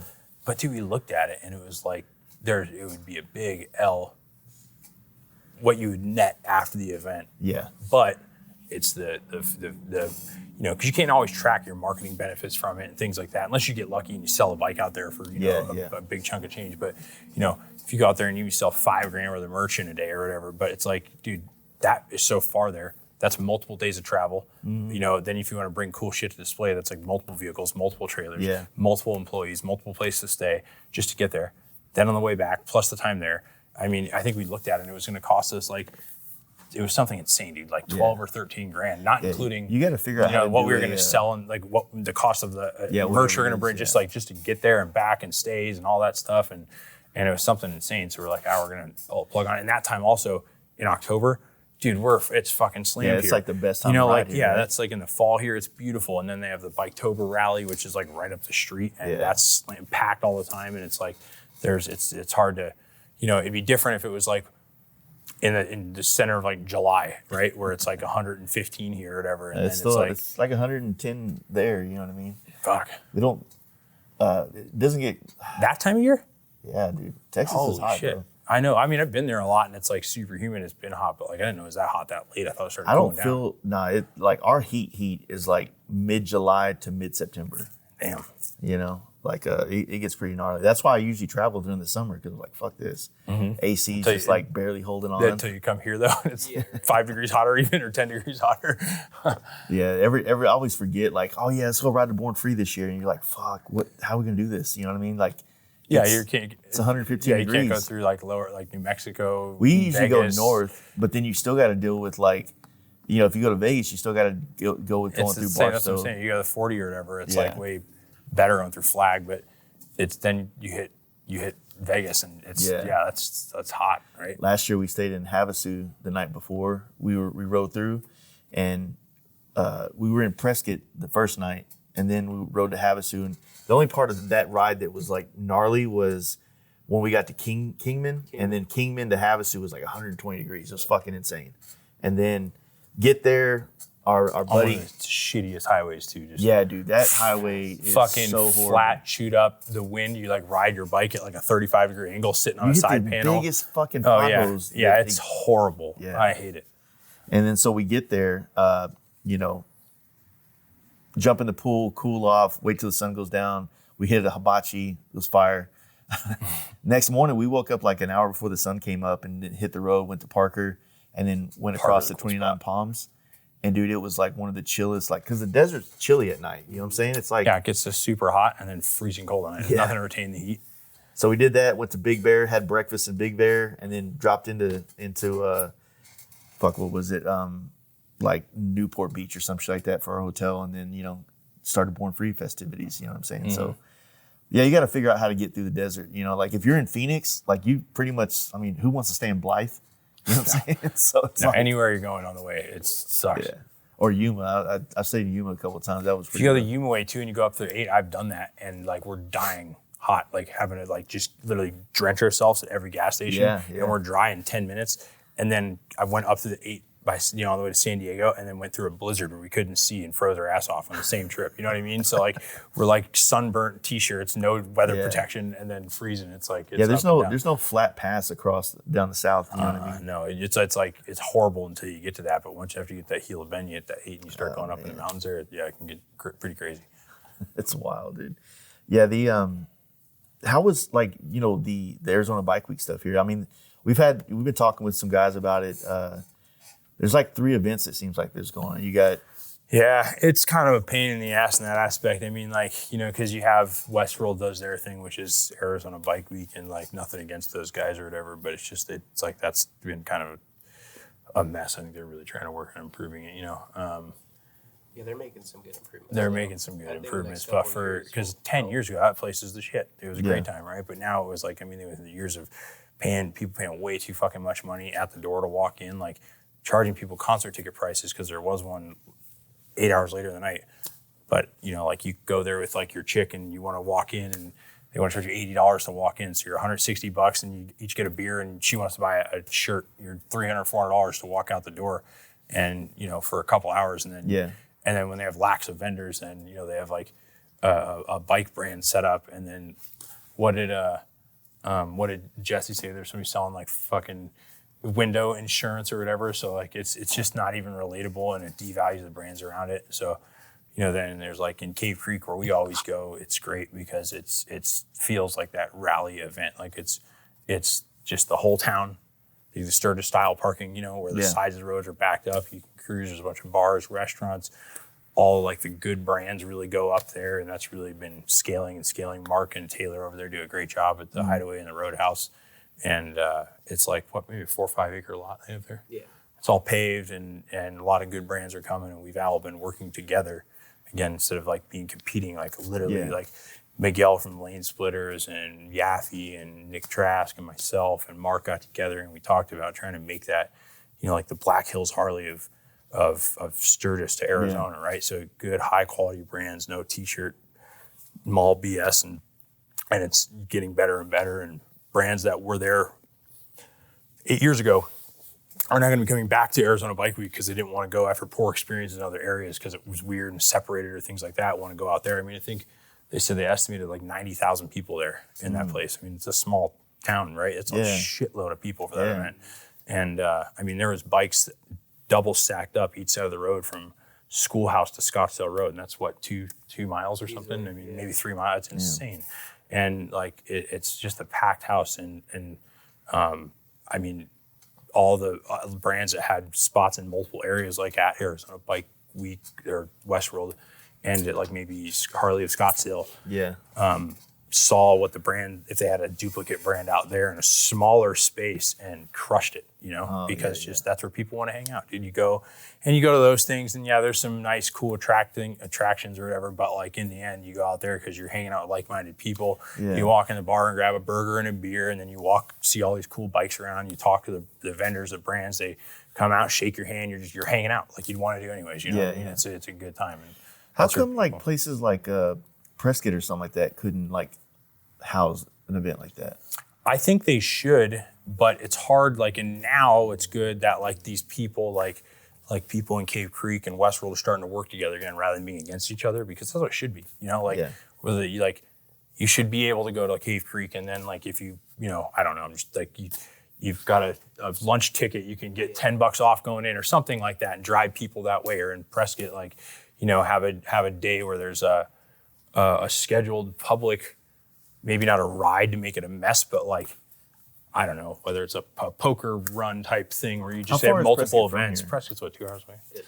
Yeah, hour and a half or something, but it's a great ride, and there's tons of good riding up here. Like when people do come down here for Bike Week, everybody you talk to, they spend a day riding to Sedona or Flagstaff or Payson, and I'm sure those people get an influx of business, obviously, but it would be nice to have, I don't know, days where people go do that, and I think people work together, it'd be helpful, because that's how it should be. In the end, if people are riding motorcycles, it's good for everybody that's in the motorcycle industry. That's how it needs to be, not cutthroat. If people are out there riding bikes, like bikes come in here because they break down and we need to fix them. People go to this place because they make this part. We just got to work together. Yeah, it makes sense to try to figure out how to spread it out so that when people come here from out of town, they can kind of get a bigger chunk, a bigger taste of the Phoenix, or essentially Arizona. I mean, the good thing about Phoenix is that there's some gyms on the outskirts of the state, but you're kind of 2 hours away in almost every direction. You're in any cool direction. Yeah, within 2 to 4 hours, you're going. Yeah, right. But I mean, in 5 hours you're in the beach in California. 4 or 5 hours you're in Mexico. 2 hours you're up in the mountains where there could be snow. There's Sedona. There's epic rides everywhere. Like Yarnell Hill and Jerome. How fucking killer is that ride? Dude, Jerome. I fucking love that. Yeah, I did it last year on the beginning of our trip, and I'm a big Tool fan, so it was cool to go up there and see the I don't know what he calls this place. I think it's the Caduceus Vineyards or something like that. But they have a huge record store. Not that I could buy anything or take it with me, but seeing some old cool posters from vintage posters from Tool and A Perfect Circle and some other bands that they were part of was pretty rad. And that town's kind of never been to Italy, but it just reminds me of feels like what an Italy mountain town. I can see that. Yeah, 'cause everything's it's up. It's high in the mountains. Everything's hand laid brick, and it's a town within a mountain. Yeah, for sure. It's a cool place to go. Dude, the ride out of Jerome was sick on the way to Prescott, and then Prescott we rode. I don't know, something 80A or some shit like that. The 89A. 89A. We rode that out down Yarnell Hill. That's amazing. Bro, we did that this year. We did a Hamster Friends Throwdown, and basically it's themed every year it'll be an Evo Friends Throwdown or Chopper Friends or FXR, right? And you don't necessarily have to have one, but the idea is get everybody together, and it started with Jason Moof from Deadwood Custom Cycles and Yaffe basically making a bet and some shit talking to build a bike and go do something, meet up in Winslow, and then it just turned into more and more, right? But it was great. We did that, and man, Arizona, the weather, we left here, and Cameron from Music City, Indiana came out, and me and Brian my buddy Brian, he used to own Subculture Cycles back in the day and worked with Yaffe. We all rode up, and we go to Cottonwood this first night. It had beautiful weather here. Nobody came prepared. We go to Cottonwood, and then, dude, on the way up, we hit gnarly wind and dust storms. And Cottonwood ended up getting below freezing. It fucking rained, hailed, and then we went through a blizzard in Yarnell Hill, and everybody was wearing fucking hoodies and Vans, and it was horrible. And we only went 200 miles total, and went through all those different weather changes. I've never been so cold on a motorcycle. It was ridiculous. How was the event that you threw, the FXR show thing that you did? That was great. That was great, man. We had a great turnout, but it was on Sunday, right? So for one, it was packed up there to begin with, but also on Sunday, it was the last day of the 10 days are out there, right? So a lot of people, after Saturday was so insanely packed, they head home on Sunday. So probably 15 of the bikes that were registered didn't make it because they had to leave before, because we didn't do the worst 4 o'clock in the evening or whatever, But we still had 20 some bikes even though that day, and there was a ton of killer bikes. There was, maybe 1 or 2 bikes that I wasn't legitimately a few bikes that I wasn't impressed with. Every single one was super sick in their own way and really nice. And it was very hard to pick some bikes. We had a great turnout though. And then, there was really good bike shows up there. I think it was a Friday Trask did his show. That was a great show, his performance show. And it had, it was all kinds of bikes. A lot of baggers, right? But there was a lot of cool bikes there. And then, it was a good turnout, man. I'm looking forward to it. That's my favorite show there. My Yeah. favorite event during that time. Obviously, I'm doing it, but I like it because the FXRs, right? Yeah. Well, I feel like it's good to like kind of like we were talking about earlier about figuring out how to continue to keep this thing alive. Because not to talk any shit or anything, but I can't imagine that whoever's behind Westworld is plugged into whatever is whatever. They're definitely not as in tune with where it's not. And like, I hope they do because I want it to be good for everybody. I want everybody to succeed with it, but it's just like well, eventually it's definitely, they've fallen far out of tune over the years. And I'm really hoping they get it back up and they can work together. Ask, like, hey man, what would you guys like to see? Or what, like the communicating and just like the one thing I feel like sometimes sucks with certain areas of the motorcycle industry is that people in those areas like running that shit think it's gonna always be that way. Oh yeah, for sure. Like just because you had a couple for 4 or 5 years at a good rally, it's always gonna be that way. But it's like you always got to be prepared for like things to change, and that's something I always thought about with the camp. I was like, well, right now when it's like a super small thing, it's easy. It's like there's not a lot going on here. I'm not doing anything major. There's only going to be 150 people here. Like it's just a camping party, right? What did it turn into on number But 7? when you get like number 7 was real chill because we didn't market it at all. Or the biggest one, I should say. The biggest one was like 1,200 people. Holy and that fuck. one was like that's a shitload of people compared to 150 the first one. Yeah, and it got wild. You know what I mean? Which is fun. I mean, that's what it's supposed to happen. But it just we had like a 1,200, and then it was like 11, and then it was like another 1,200, and then the last year I was kind of like, you know what? I think this is it, and I just kind of like did a couple little like talked about it on a podcast here, made one reel. The people that knew, and it was still like 500-ish people, but we had a nasty weather on this one. Like prior to that, six years of it, we would get like a rainstorm come through and it was gone. But this one was like rain from all directions, and it got to a point where a lot of people on Saturday were like, "Fuck, man! If I leave now, I could probably get home and not have to ride through rain. But if I stay till Sunday, I'm fucked."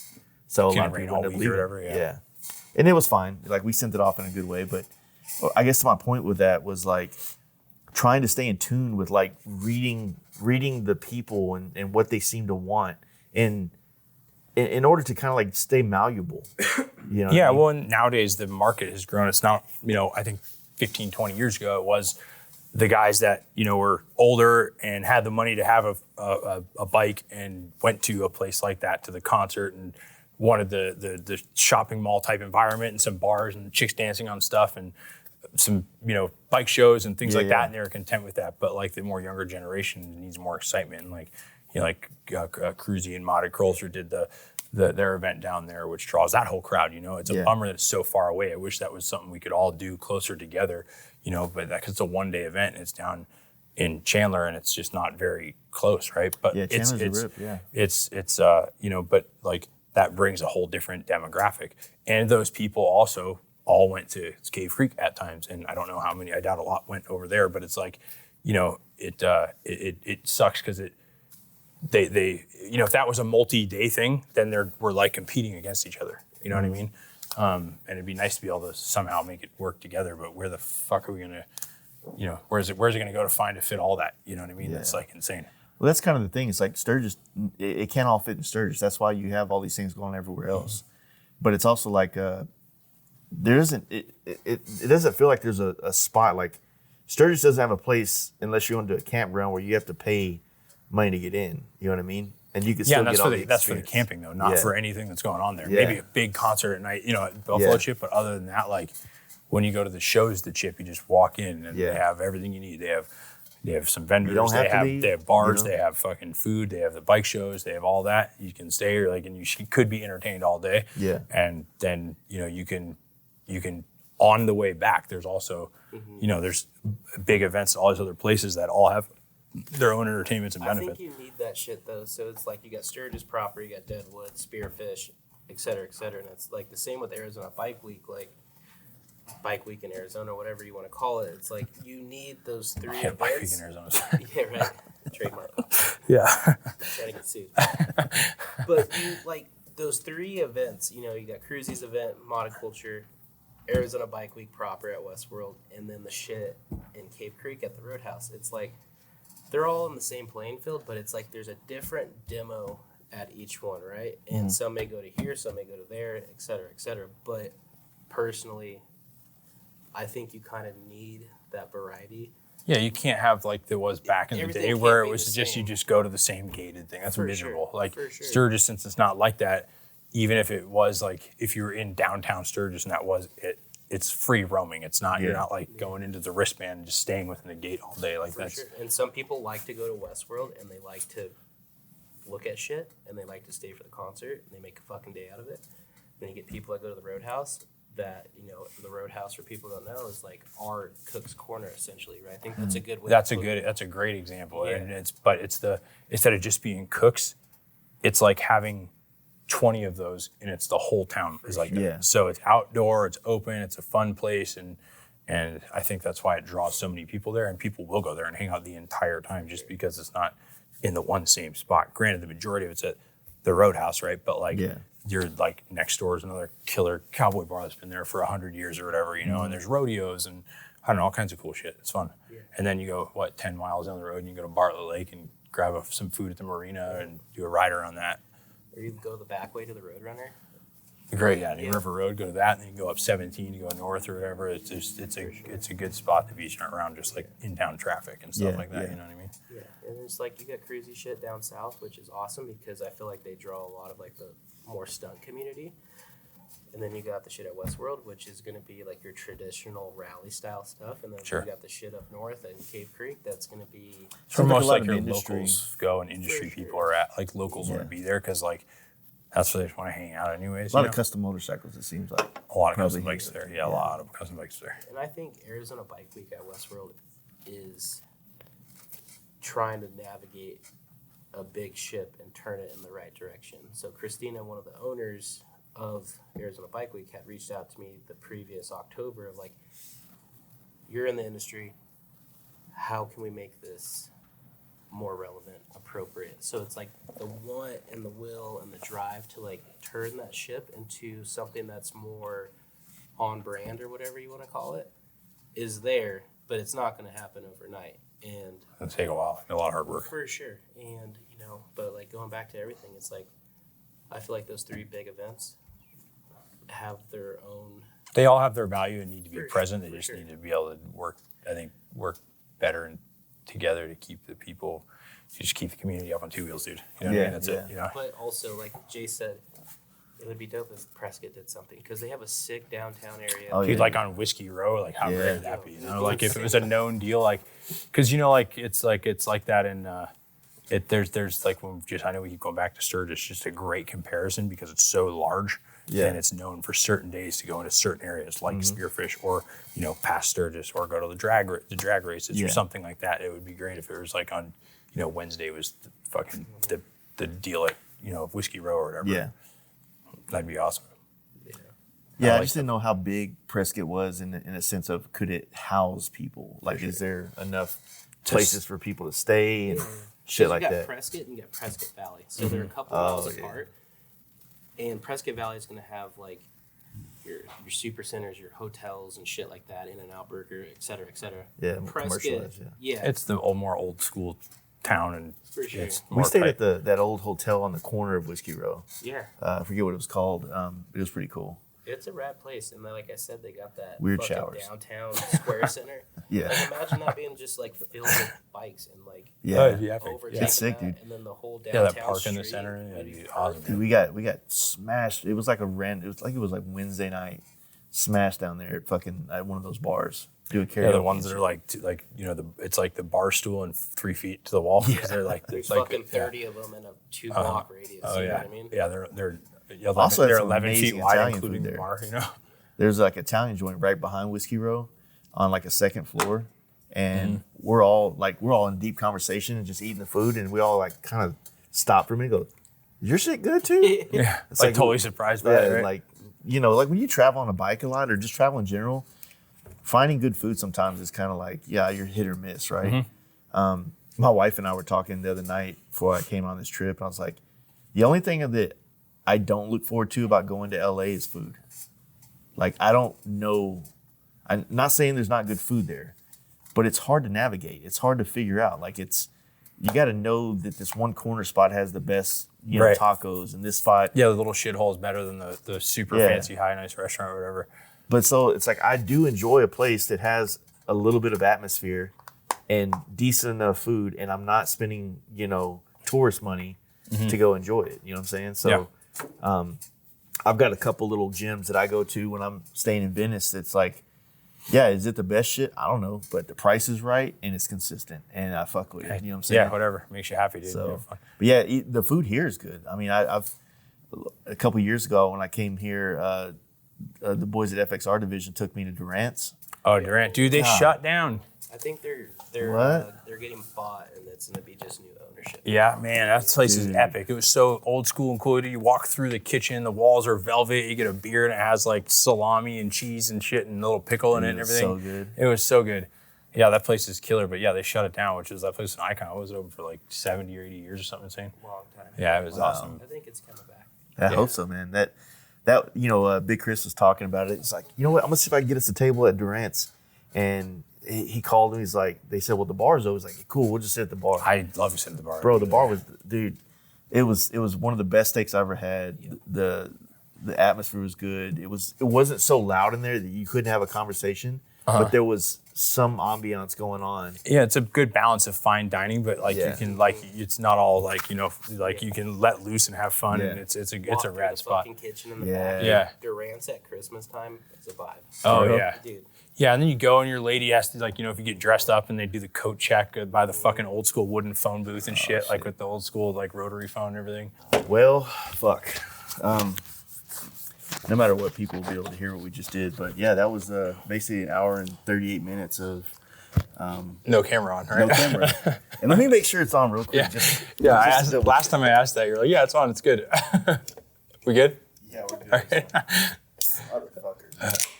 You could probably flip out the screen because you're not gonna run out of battery now. Yeah. Well, it's recording, so that's good. I double check now. But yeah, it's the first podcast on the trip, so it's like. And you just landed here like a few hours before this, right? Yeah, pretty much. How many miles did you do today? It wasn't that bad. I think it was just a little bit over 400 from El Paso. Oh yeah, because you came from El Paso. You were having dinner with Joe last night. Yeah, we went to this bar, Rosa's Cantina. Supposedly it's not supposedly, it is a well-known famous bar that was in like a country song, and it's like right on the border. Like you can. I think I went there when he did his 444 show. Yeah, I think I went there with. I don't remember who I was with, but I think I went there. It was good.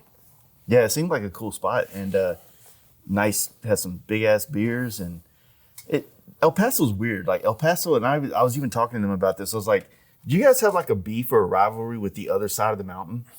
You know?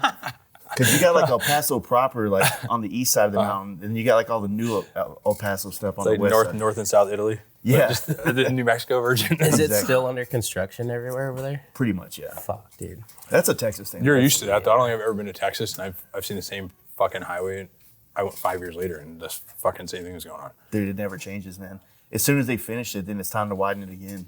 You know what I mean? And then the worst thing is whenever they would do something, and then instead of bringing anything of value, they just add toll lanes everywhere. Like all of our major cities are getting tolled the fuck out. Like tolls everywhere. Really? Yeah. And yeah, when the toll roads just so it's paid for, when the fuck's the toll road ever go away? The problem is that the way they're doing it, they always do it. And they've been there. The way they're doing it in Texas, it's not like a toll to pay it off. It's a private company, so it's some other company that's building the roads, and then the tolls just go on forever. Yeah, that's when they never take them down. A private entity that puts the toll up? Yeah. How the fuck does that work? Wild. And then they just probably cut it as a huge tax to the state back or something. Yeah, I mean, because if you think about it, like instead of the state having to fund the roads or getting government, I don't know what it is they would do. I'm pretty crazy that contract to see that. Yeah, if they're getting the tolls, if you have the dough to float that kind of $100 million investment into a highway, but you're making I think $2 every time a car passes by it or something for 10 years, like 20 plus years ago when I was in architecture, I remember I was at this deal and they were saying to do 1 mile, and this was like 1999, 2000, 2001, to do 1 mile of lane and sidewalk 1 mile was like $1 million. Oh yeah. How much? Yeah. $1 million? That's like, yeah, it's way higher than that now. Yeah, it's got to be. I was talking to somebody that, some family of mine, they on Rumco construction, they would get, huge jobs that are stuff on like the, big excavating jobs. And now it's like that much money to excavate it. Like not to even build it, pave it, build infrastructure, just to give you the ability to put that on there. It costs that much to move the dirt. Yeah, it seems so like just certain aspects of business in this world seems like how can that sustain itself long term? You know what I mean? Like it's always needed, dude. Like you always need plumbers, you always need roadways, you always need HVAC. How is it going to be paid for? Everything else gets more expensive, I guess. It's like it just I don't see how it ever kind of becomes a I don't know, just seems insane, right? To build a building like this now, you know what I mean? Yeah, it's ridiculous. Everything's through the roof. I don't get it. That's why I stick to motorcycles. Probably not the smartest thing, but I enjoy it.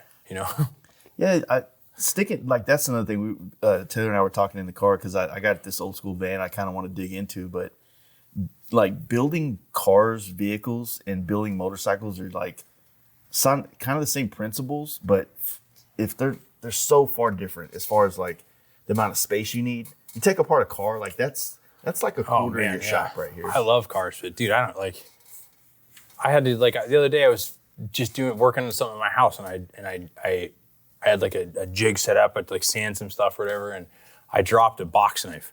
So I got on the ground to pick it up, and I saw there was like a shackle for an airbag for my truck that was hanging on, and I only had it's a few bolts. Yeah. Fuck that. Like, I'm like, my back's hurting. I'm crawling under the ground on rocks and shit to get to it. And it was a few bolts. Like, no way. I could not. I mean, obviously if wasn't prepared. I didn't have a creeper and all that other stuff or carless, but they're a pain in the ass, like hanging over the hood and doing all that. I like being able to stand up on a lift and work on a bike a lot more. Like if you're doing like a vehicle that has the ability to take the body off the frame and kind of build the frame up and then set the body on it, kind of like your whole building a car, not maintaining one or doing I could. See, the van I have is an old, it's like a 95, so it's the older like style, but it's a unibody. They don't sit on a frame like a truck does. Mm-hmm. So you could take the front end off, and it's kind of easy access to fuck with the motor and everything. But until you take the entire front end off, it's a bitch to get to everything. Yeah. You know what I mean? But we've been wanting to kind of go into it and like LS swap it, kind of modernize it a little bit so we can use it as kind of like a travel thing for me and my wife, but also like the FXR I want to build, I wanted to keep it under 49 inches so it'll roll into the back of it. That'd be sick. And, like have something like that, because my wife and I were looking for a vehicle. We thought about a Sprinter or like the Ford Transit or something like that, and we were kind of ready to do it, but then like I'm on Marketplace all fucking day. Like if I'm taking a shit, I'm on Marketplace. You know what I'm saying? I'm widening the search, narrowing the search, like hitting keywords, just seeing anything. You know what I mean? And flagging all the stuff that you will never need, but you want it. It reminds me of that fucking scene in like Joe Dirt where he's just flipping through the Auto Trader. Or is that what it's called, right? Yeah. Auto Trader goes so and so for a foot pedal. Dang. Or for a footprint gas pedal or whatever. Oh man. How now I'm trying to figure out where to go with this. And we lost the hour and a half of the video. Damn, dude, I feel like this is my first time doing a podcast ever. Hell yeah, brother. Yeah, so how do you think, like, what do you think, like, going forward, like, with the business your size and all this stuff that you have to maintain, like, where do you go from here? Is it a maintenance? Like, are you just trying to maintain what you have? Or are you trying to figure out how to evolve this into something bigger? I mean, you have a lot of employees. We do, and it's tasking with all the stuff that we do with the variety, right? Because it's like kind of needed to have so many moving pieces. So the goal is to have something like this and figure out how to always do better, make it better for the customers, the employees, make it more efficient, profitable, so we can then scale and offer have more locations and things like that, right? But it's hard to just do the one, you know what I mean? And then with the size that we have, just to to emulate this in another place, that's a big investment. We're not talking about open like a little service shop somewhere, which that's already an investment, but just, I mean, the inventory, you know what I mean? Like we carry like, I think over 17,000 different SKUs here, not like parts and inventory, like different SKUs, right? So like just even a fraction of that, the management, it's just difficult, you know, but I'd like to do that. That's the end goal, right? So how would you, I mean, not to give everybody the secret, but how would you do that? And like, I would imagine that your online sales has to be a big part of what also keeps things running here, right? Oh, it helps a lot because, I mean, we do really good online, and it's very easy to maintain, right? This stuff sells itself. Yeah. So it's pretty much communicating, fulfillment, and that's it. Yeah. You know, where this is, you sell it, stock it, market it, fucking, you gotta hang it, display it, order it, ship it. Like there's a lot of involvement, right? And the service side of things takes a ton of work too. I think if you're asking like, how would we go to that next step? You know, it's like when things are as smooth as they can be here, then you just gotta go with the flow and see where the market has that missing spot, you know?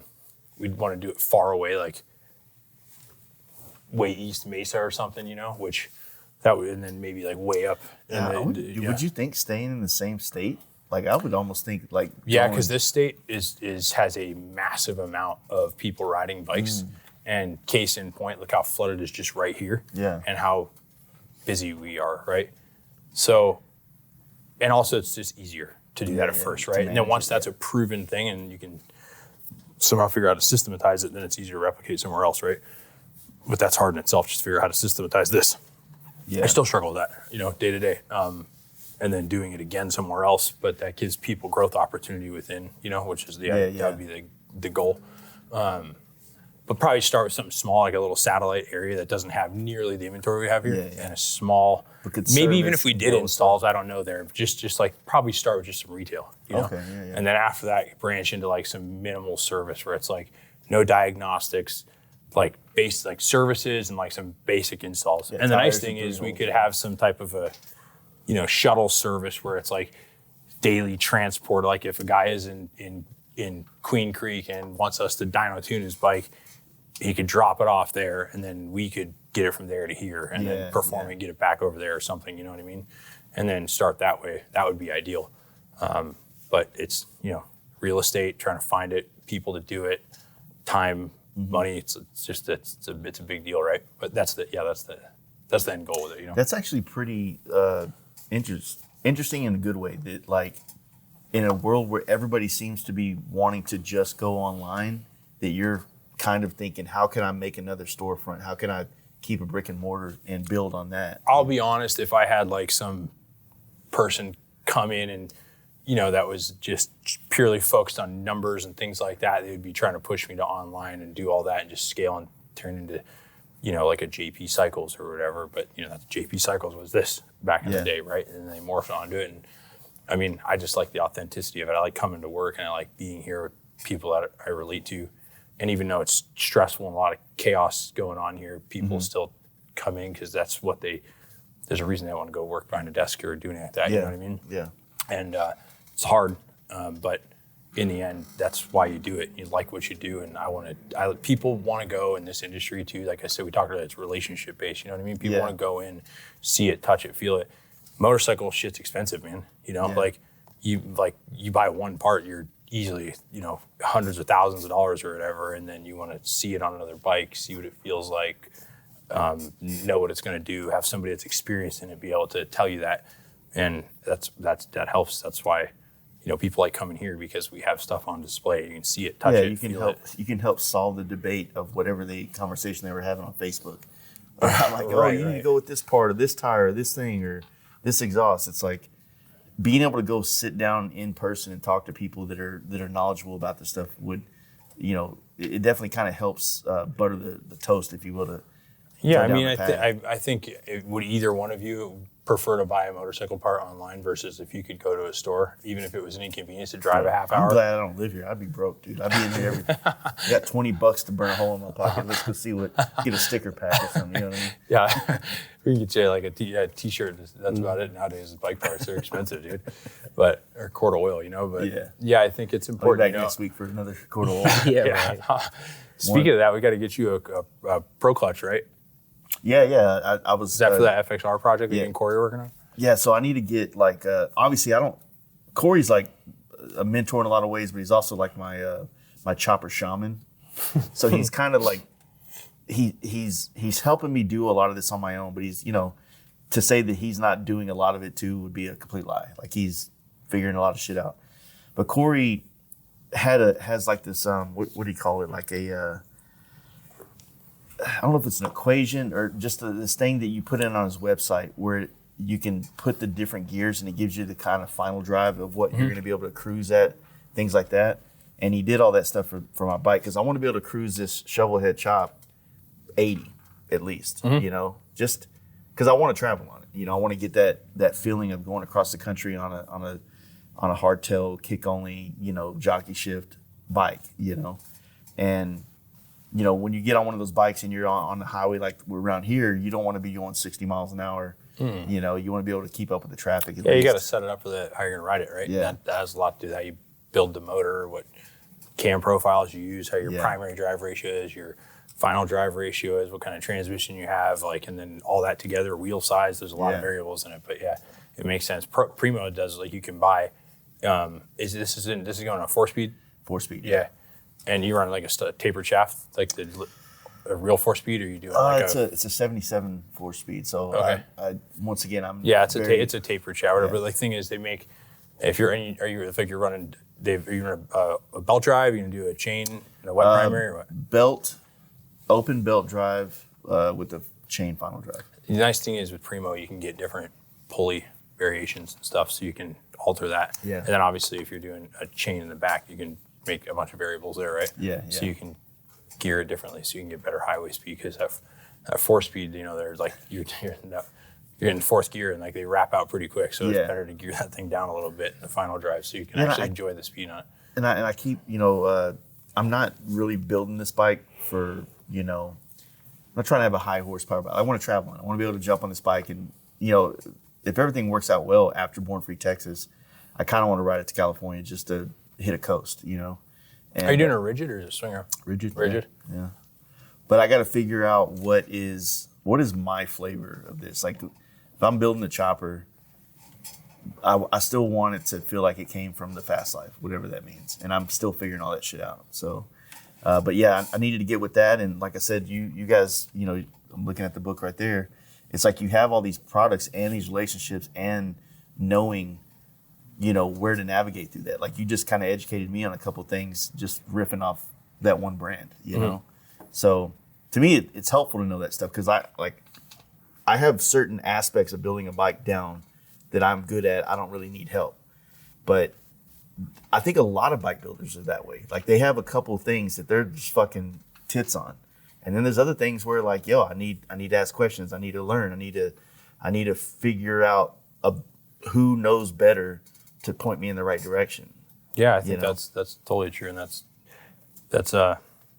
important to humble yourself in that way. Some people are better mechanics. Some people are way better fabricators. Some people have a great vision. Some people, they it's like tattooing or whatever. You know what I mean? Or like you said, painting earlier. You know what I mean? You just kind of do what you're good at, and then see and pick up off other people, or have people like you said, Corey's helping you. You know what I mean? Because he's a great fabricator and he knows his stuff too. And I think I'm curious to see what the bike's gonna look like. I'm wondering because this will be your first full blown real chopper. Yeah, exactly. And it's I'm more partial to a chopper that's kind of set up the way my FXR is, like a little taller neck, a little D-rake look.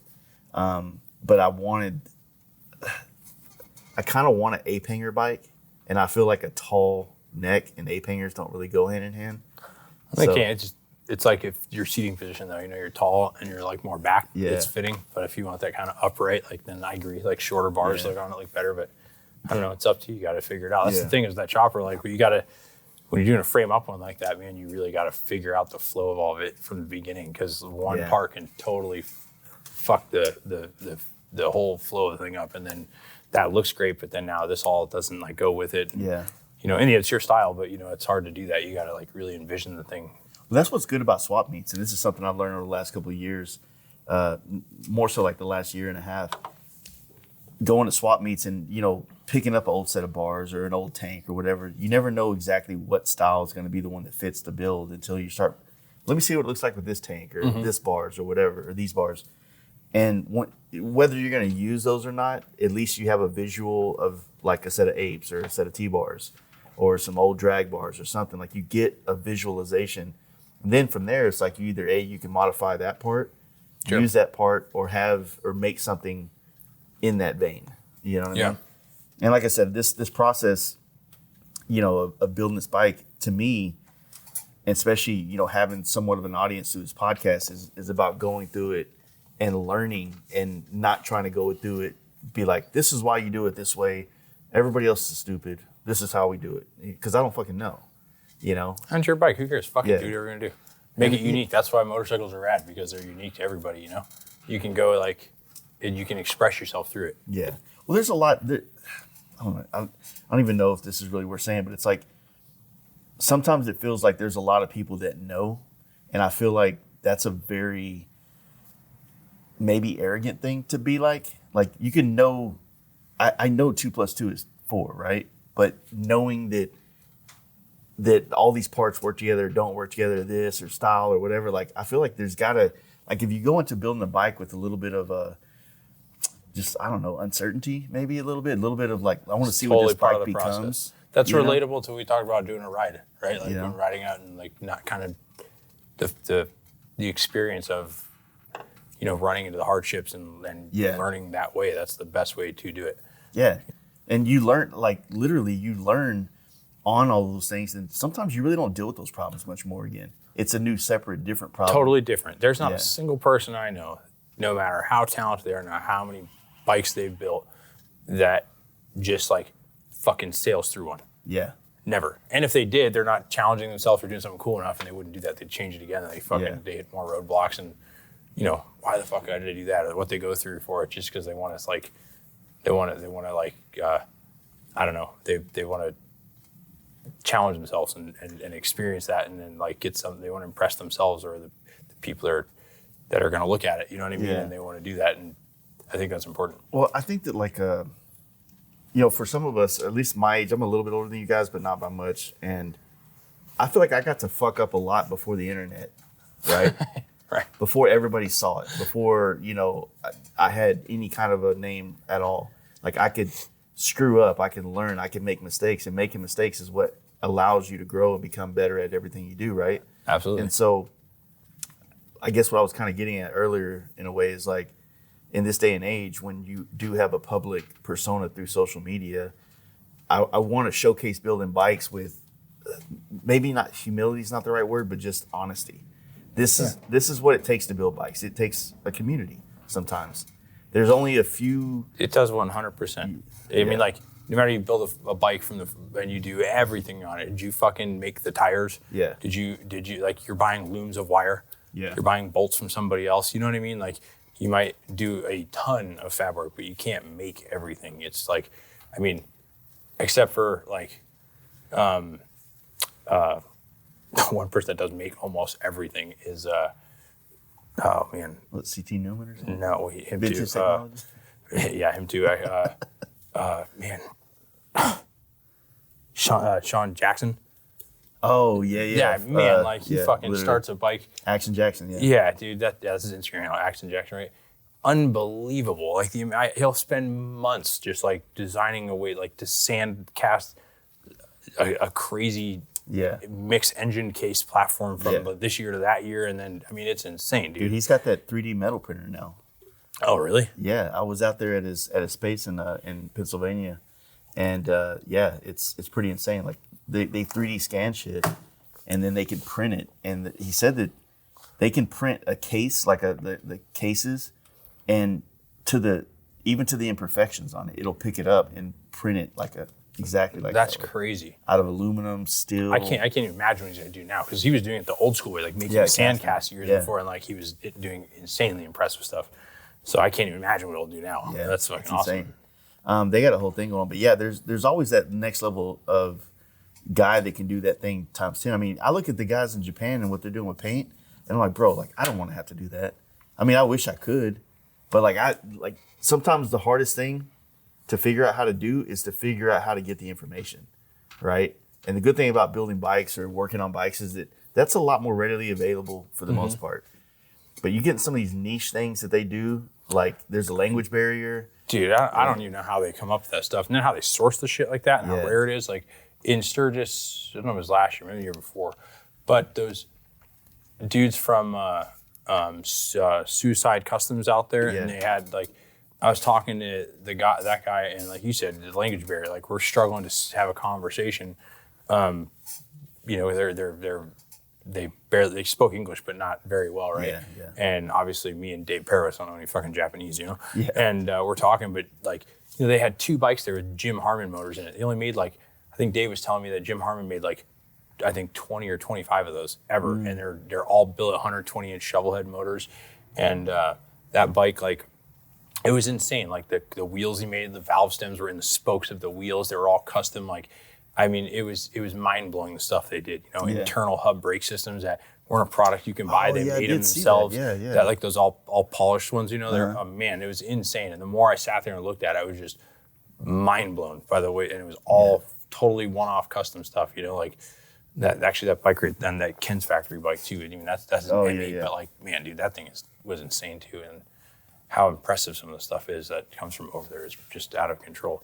But I mean, that's kind of the good thing about it. Like, if the guys in Japan weren't pushing the paint, at least in my realm, then you know, like it'd be boring. It gets stagnant. What are they doing that's so crazy? The paint, I have not figured that. They do these things where it's kind of 3D-ish. It's like textures and you know, using a lot of like resins and stuff like that. Like resin, like I don't even know how to describe it. Wouldn't they do like visual, like where you weld like tubing and then mold around it to make it 3-dimensional, or are you saying like the paint looks 3-dimensional? Like they'll dish a tank, like a traditional dish like tank, like like say if you took a wassail tank and just dished it in, but then they'll make casts, or they'll make like a, I don't know what they call it, but and then they'll do all this in like resin. Oh, resin. yeah, I've seen that. Yeah, that's they'll insane. put shit in it, So it looks like it's floating. yeah, just so you'll have that way you can have a shadow behind a logo. Yeah, they'll shadow The box shadow- gas tanks with like I've seen it with like scorpions or like a flower or fucking whatever, you know. Yeah. So yeah, the insane. stuff they do on the choppers is kind of on that vein. But then when you see what they're doing, it's like times 10. It's like I have to show you some shit later. But it's like I want to kind of learn some of it. But the one thing that I do hate about myself is that sometimes I won't want to try it because there's no monetary value for it in the long term, and I don't see I'm not that compelled to learn how to do it. You know, like right now, I really want to learn how to be a more proficient, or a fabricator. I'm not really a proficient one at all. I'm trying to learn how to do it, right?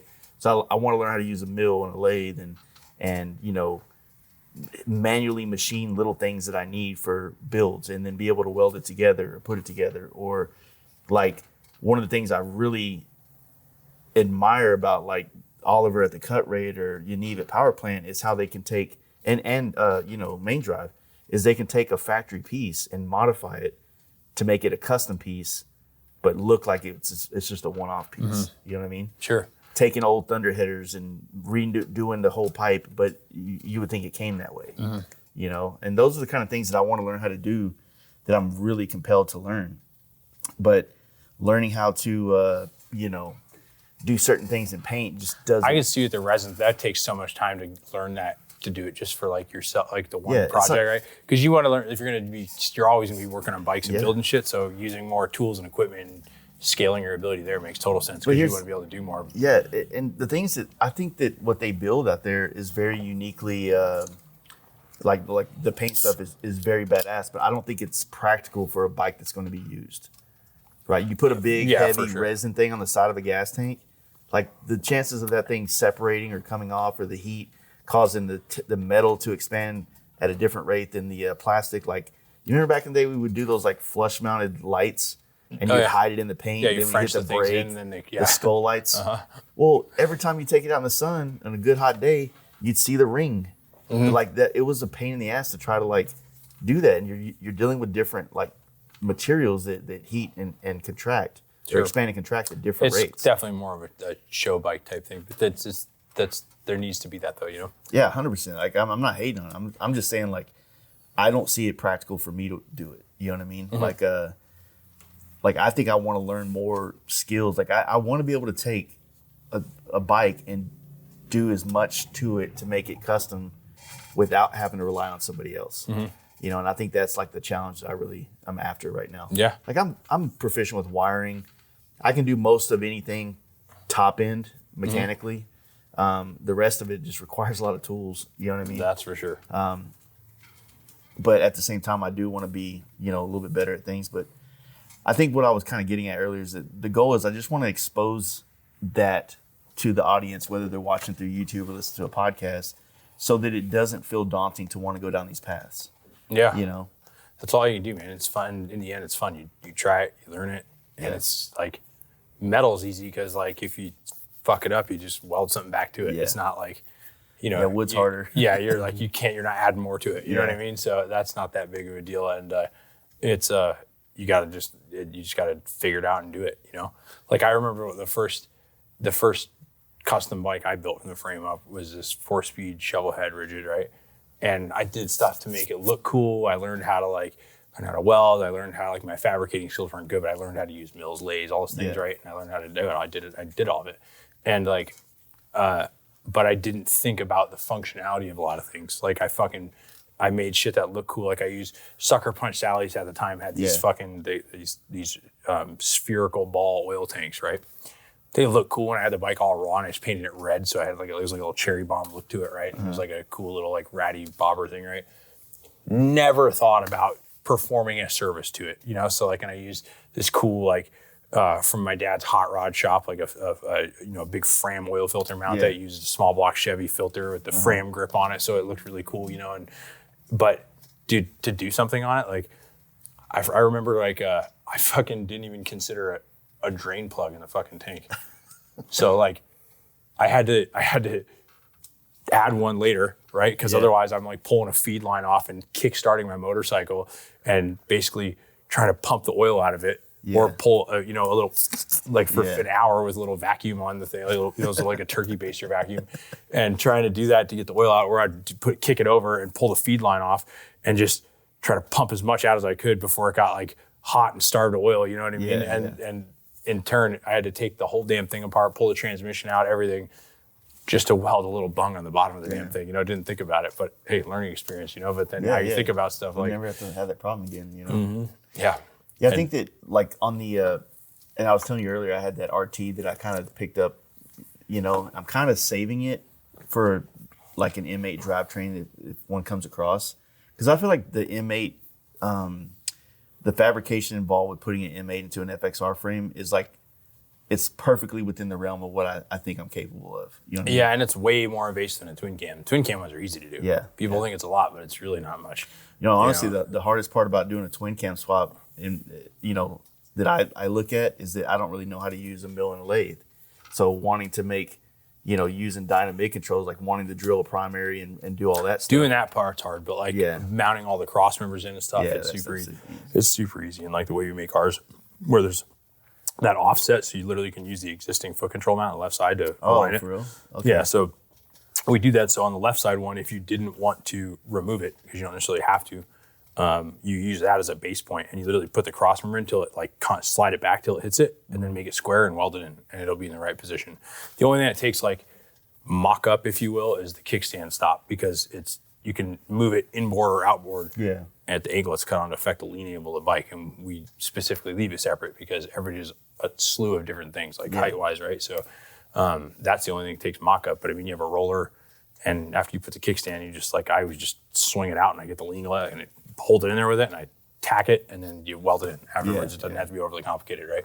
But the M8, you got to way more work, clearance the backbone a lot. It's definitely a lot more, but it's still not crazy. It's very time consuming. You know what I mean? Yeah. The good thing is once you get you cut it all. If you clearance it all, you get the motor in there locked in place. You use like some hard, like some of the, Mad Monkey like motor mounts that you can get the solid ones that don't have the rubber. So you're kind of squaring the frame on the back of the motor. Those motors go together like Legos. So now you kind of have everything where it needs to be, and then you. That is a lot nicer with the multiple mounting points that you're saying, so they square up, right? Yep. Like on Evos and shovels and stuff, where you have to like get them all square and aligned and shim them and all kinds of shit like that. That is nicer there. We're actually gonna work with the guys at Clean Moto.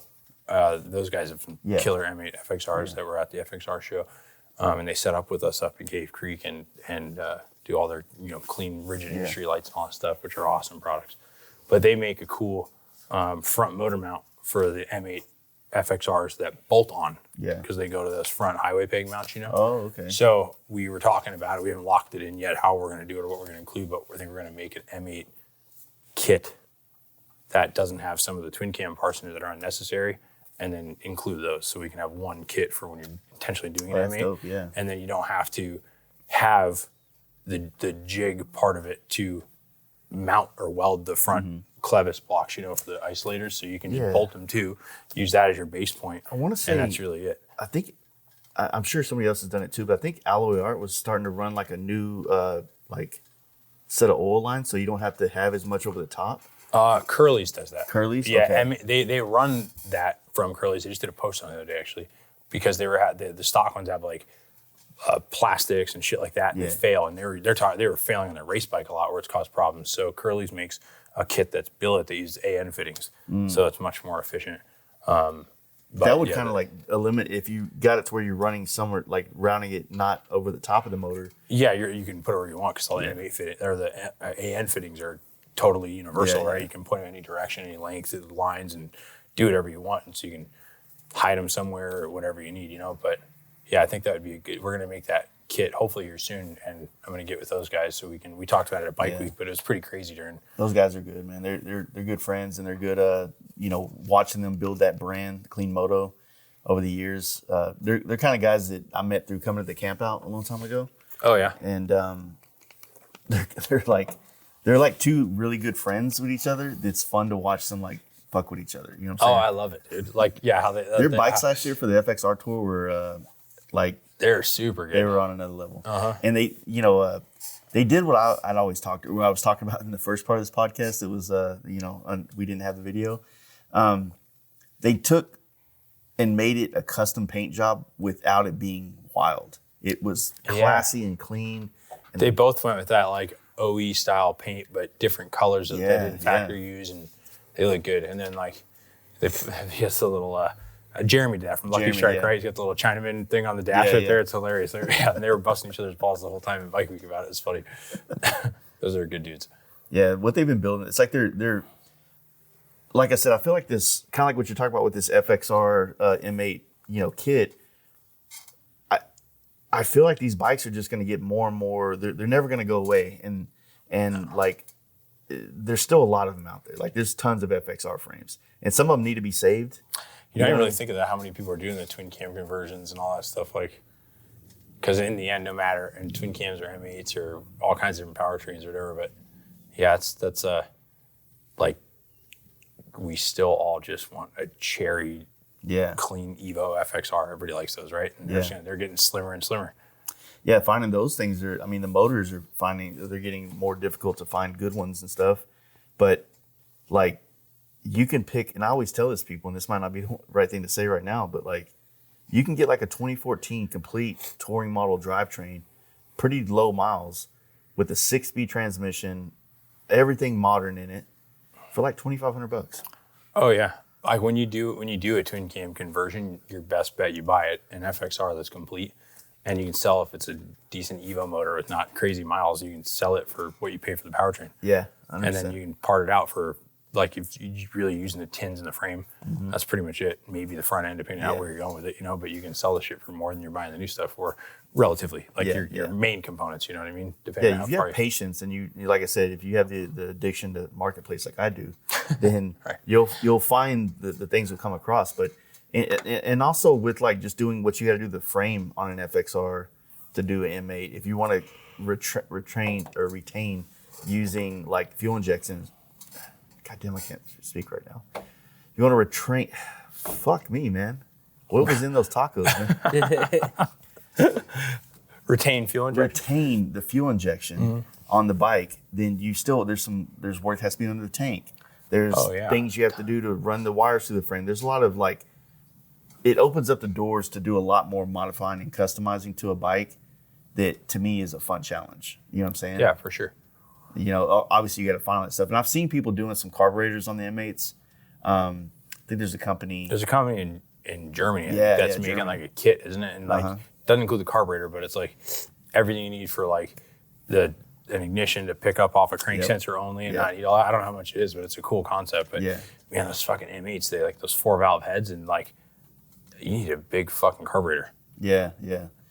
So you're good. There's not very many options because you're going to build the motor up. Like, I mean, now they're running like these big motors, running 70 millimeter throttle bodies and shit. Like, you know, the biggest carburetor you're buying that's readily available is, you know, I think an S&S Super G is only like 54 millimeters or 56 or something like that. It's, you know, 2 1/8 inch. I don't know what that is in millimeters exactly, but it's like 54, 56, something like that. So you're unless you're going like some, you know, crazy super D, like drag race carburetor or whatever, but something functional, you know, there's not very much options you can do with it. What do you think, like, do you think that something will happen with like, why do you think the Dyna Evos never really got that popular? Is it just like old technology, you know, are the Evo Dyna motors, are they like different, meaning like, you know how twin cam has an A motor, B motor? Aren't all Evos are all the same? Yeah. I don't know. I mean, to be honest, Dyna is a shit chassis design, right? And Harley like just ran it for fucking 26 years or something like that, and didn't really ever change it much. And you know, I just don't think like you're already going to a poor quality chassis that doesn't handle well, and then taking archaic or older technology that has like hard part availability, like. I mean, I don't know that. You don't even see many of them around anymore, right?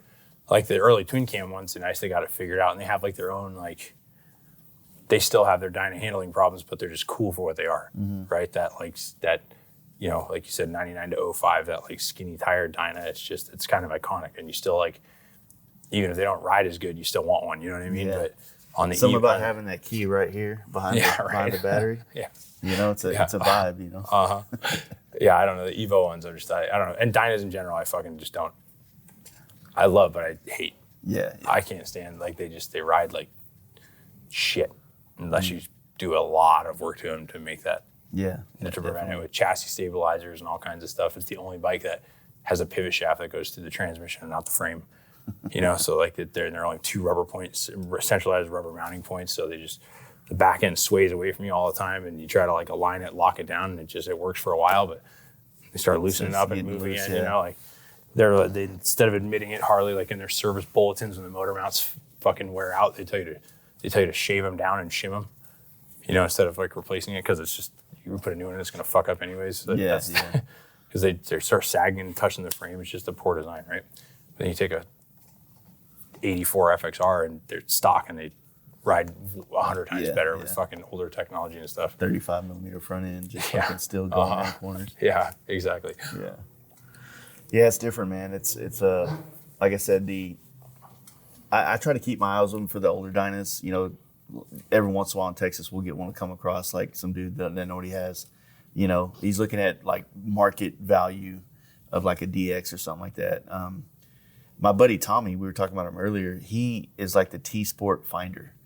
I mean, the dude, you know, working at a dealership, he gets guys come in like, I think I want to upgrade this bike, and he pulls in a fucking Cherry T-Sport. Yeah, he's like, I hate this windshield. I want a bigger one or whatever. Yeah, he trades him for a big clear one or something. Yeah, he in the time I've known him, I think he's came across like 3 or 4 Cherry T-Sports that he picks up for like $3,000. What? Yeah. You know, because the guy's going to trade it in. The trade-in value on those bikes aren't that much because of like Blue Book, right? But, you know, us guys that are into those bikes are like, fuck, dude, you know. I find them every once in a while, but they're usually, the bags are non-existent or the fairing's fucked up. It's It's like I don't really care to have a T-Sport title frame. Like that's not really worth any money. Yeah. You if know? you want to have, you want an OG. You want fairing? Mainly the fairing. The bags they're it's hard to find clean bags. Leather pros are 10 times better. Yeah. So I don't know. It's kind of one of those deals. I've been thinking about putting leather pros on my FXR chop, man. It's just kind of it's one of those deals where you want to see it on there first before you buy them, because I feel like it might look kind of cool or it might be the dumbest thing in the world looking. You know what I mean? I think it look right. Don't they have like some smaller like leather pros from Saddleman makes the smaller leather pro. Oh, they make some smaller ones. Yeah, I haven't seen them on something like that. That'd be kind of cool looking. I don't know. Dude, some kind of bag whatever you like though. Yeah, fucking nice, man. Like, once you have bags, it's hard. Like it's like if you put bags and a fairing on a bike, and you're like, oh, I want to make it so I can take it off. Yeah, you never fucking take them off, dude. Like it looks so much cooler without a fairing or without bags, but like dude, you can't put anything on it. The wind protection on it. When you have like a lowrider ST and you take the bags off, it just feels like something's missing. It feels like a lion. How you have a mane up front and then a little rat tail. Little rat tail. That's fun. I like the look of when I have a fairing and lowers on like an RT and no bags. Those can do okay together, but I hate a RT fairing without lowers. Yeah, it's all rounded, all round, and it's just a square line at the bottom. Yeah, that drives me nuts. Yeah, it's weird how like I got friends who hate lowers on RTs. I got friends that love them, and I'm kind of like in the middle where like I prefer, if I'm gonna do a fairing, I would prefer to have the whole kit, like bags, lowers, everything. But yeah, it's just definitely a acquired taste. Dude, I hated that fairing for the longest. I thought it was the dumbest looking fairing in the world. Really? The RT fairing. And then one day, I think I've talked about it many times on here. It's like I saw an Instagram post, this dude just fucking in it. And I think he was on a Dino, had RT fairing on it. It's like seeing that dude, like a picture of this guy on it. It's like now I envisioned it. Like, I don't know. It looks so hard, badass. I was like, fuck, dude, I think I'm into that fairing. I fell into it, right? Yeah. So was it like in the 90s? They fucking couldn't give them away, I feel like. You know what I mean? Oh, it was all, yeah, dude. Like any of that stuff. Mag wheels. Yep. Mid controls, like you throw the shit in the trash. And then it's hard to find mid controls in Texas. Really? Dude, making like almost every FXR that you come with, like the one I just picked up, I picked up a 91 that's been sitting for 18 years for $2,000, right? I got a good deal. I mean, the thing's fucking clean, but I took the motor out, put checked the run out on it. It's got fucking like 16,000s over. I was like, how the fuck? Everything inside the motor looks brand new. How the hell is the run out that bad? That's quite a bit. It's a Friday bike. Yeah. And inside the tank, the liner's still fucking good. Ran fine whenever I turned it on and everything. But forward controls, big clunky ones, like ball milled. Like I don't even think they're anything that was from the 90s that's cool. I just think it's some like a DNA style shit they threw on later on. But that's kind of one of the main things that if you find a good Dyna or a FXR, we just sell aftermarket ones now because there's fucking people same get shit, yeah, $300-400 for shoot up Harley ones, and we sell. They're from V Twin, but they're for like the same price. Nice brand new chrome ones. It's not even worth sourcing the fucking things, and then you gotta replace the bushings and all the bullshit in them, and you just buy new ones and throw them on. You know what I mean? Yeah, yeah. That's the one thing I like about like y'all stuff in like FXR divisions, that if you're looking from some of these like replacement stuff parts for like the FXRs, whether it's the sending unit or the base plate for the tail light or something like that, like you have these replacement parts that you're not going to. Most people don't even know about V Twin, like the catalog and shit like that. So it's like being able to find that. Carry a lot of that stuff, a lot of the OEM replacement stuff, and it helps, and then it's good for like in the service department when they're fixing shit too. You don't have to force somebody to buy the whole thing because we can repair it or fix it, and thankfully we got the stuff here to do it and the people back there that know how to do it, Yeah, it helps, Yeah, there's a lot to it, man. I don't know, man. It's a funny world we live in now. Fucking trying to stay afloat with all these different things, and like motorcycles it feels like we're in a weird kind of change thing going on where not even change. Like I feel like people are kind of like bored. You know what I mean? Well, when they get these like styles, like they get played out, like I even using the term performance bagger. It's a bagger that performs better than they normally do. But as we all know, a $14,000 Japanese bike will not change the oil for 50,000 miles and it'll be fine and you can outrun it. You know what I mean? But It costs $100,000 in your bagger to be able to outrun that thing. But it's just, it gets like so big, and people start getting, it does get boring. But that's why I like that every handful of years something comes out and it changes or it's like kind of, I mean, your core things like choppers and bikes that ride and go down the road and are functional for touring. FXRs, they've never not been cool, right? And that'll always stay around. So there's always the weird shit that comes in and out, but those bikes will always be around, you know? And I think the people that are into them are into kind of all three of them. Like, I don't know a single person that has an FXR that either doesn't have a touring bike or doesn't want one, you know? Mainly because when their FXR breaks, they can jump on the bagger, right? But that's the thing is, I still want a bagger. Like Tyler and I were talking about it. Like, I definitely want to get another one because I miss the feeling of, oh shit, I think we'll run to LA this weekend. You know, I make sure the oil's good. You know, check tire pressure, fluids, like chain or belt tension. You're fucking out, right? Yeah, you know, nice. I'm hooked on the Road King, dude, because it's just like a big FXR. You just narrow them up and take a bunch of shit off, and you got the big FXR with the M8 and fuel injected, and not have to have a one-off built $80,000 FXR that has those things in it. It's like just a bigger version of it, you know? I love that. I love those. Yeah, so I'm in this like space or this mindset where I wouldn't mind having another lowrider ST, but the Road Glide is still close to my heart. Like I've always been a Road Glide guy. And I don't know, like I think after this year, January next year, I'll probably end up picking another new bike. I just don't know what I'm gonna do yet. One of the new ones. It'd be cool if they did a Road King, but they did it with a revamp of all the new stuff, which I don't know why they haven't done that yet. Like to see. Yeah, if they had like a skinny fairing on one that had like some type of a gauge cluster in it or something, you know what I mean? So because every that does have one typically ends up putting something like that on it, right? Yeah, they'll end up moving the gauge off the tank, putting it up there, you know, a Memphis Shades fairing or something like that on it just so it blocks some wind. Or there's some cool windshields out there too. A lot of the FXR guys put them on. I forget what brand it is, but pretty cool, you know. I'm not a windshield guy. I like a fairing on my shit. I dig windshields like and they kind of look like the old cop bikes, like putting the big windshields on like FXRs or Dinos, the 39s. I like those. I think they look cool. Kind of No, I've seen some cool ones. I just like, it's kind of like, those are some cool shoes, but I can never wear them. You know what I mean? Right. That's funny. You know, like it looks good on you. I just don't think I can do it. I can't pull that off. I wish I could, but I can't. Yeah, 100%. So, anything going to come out next year for Bike Week?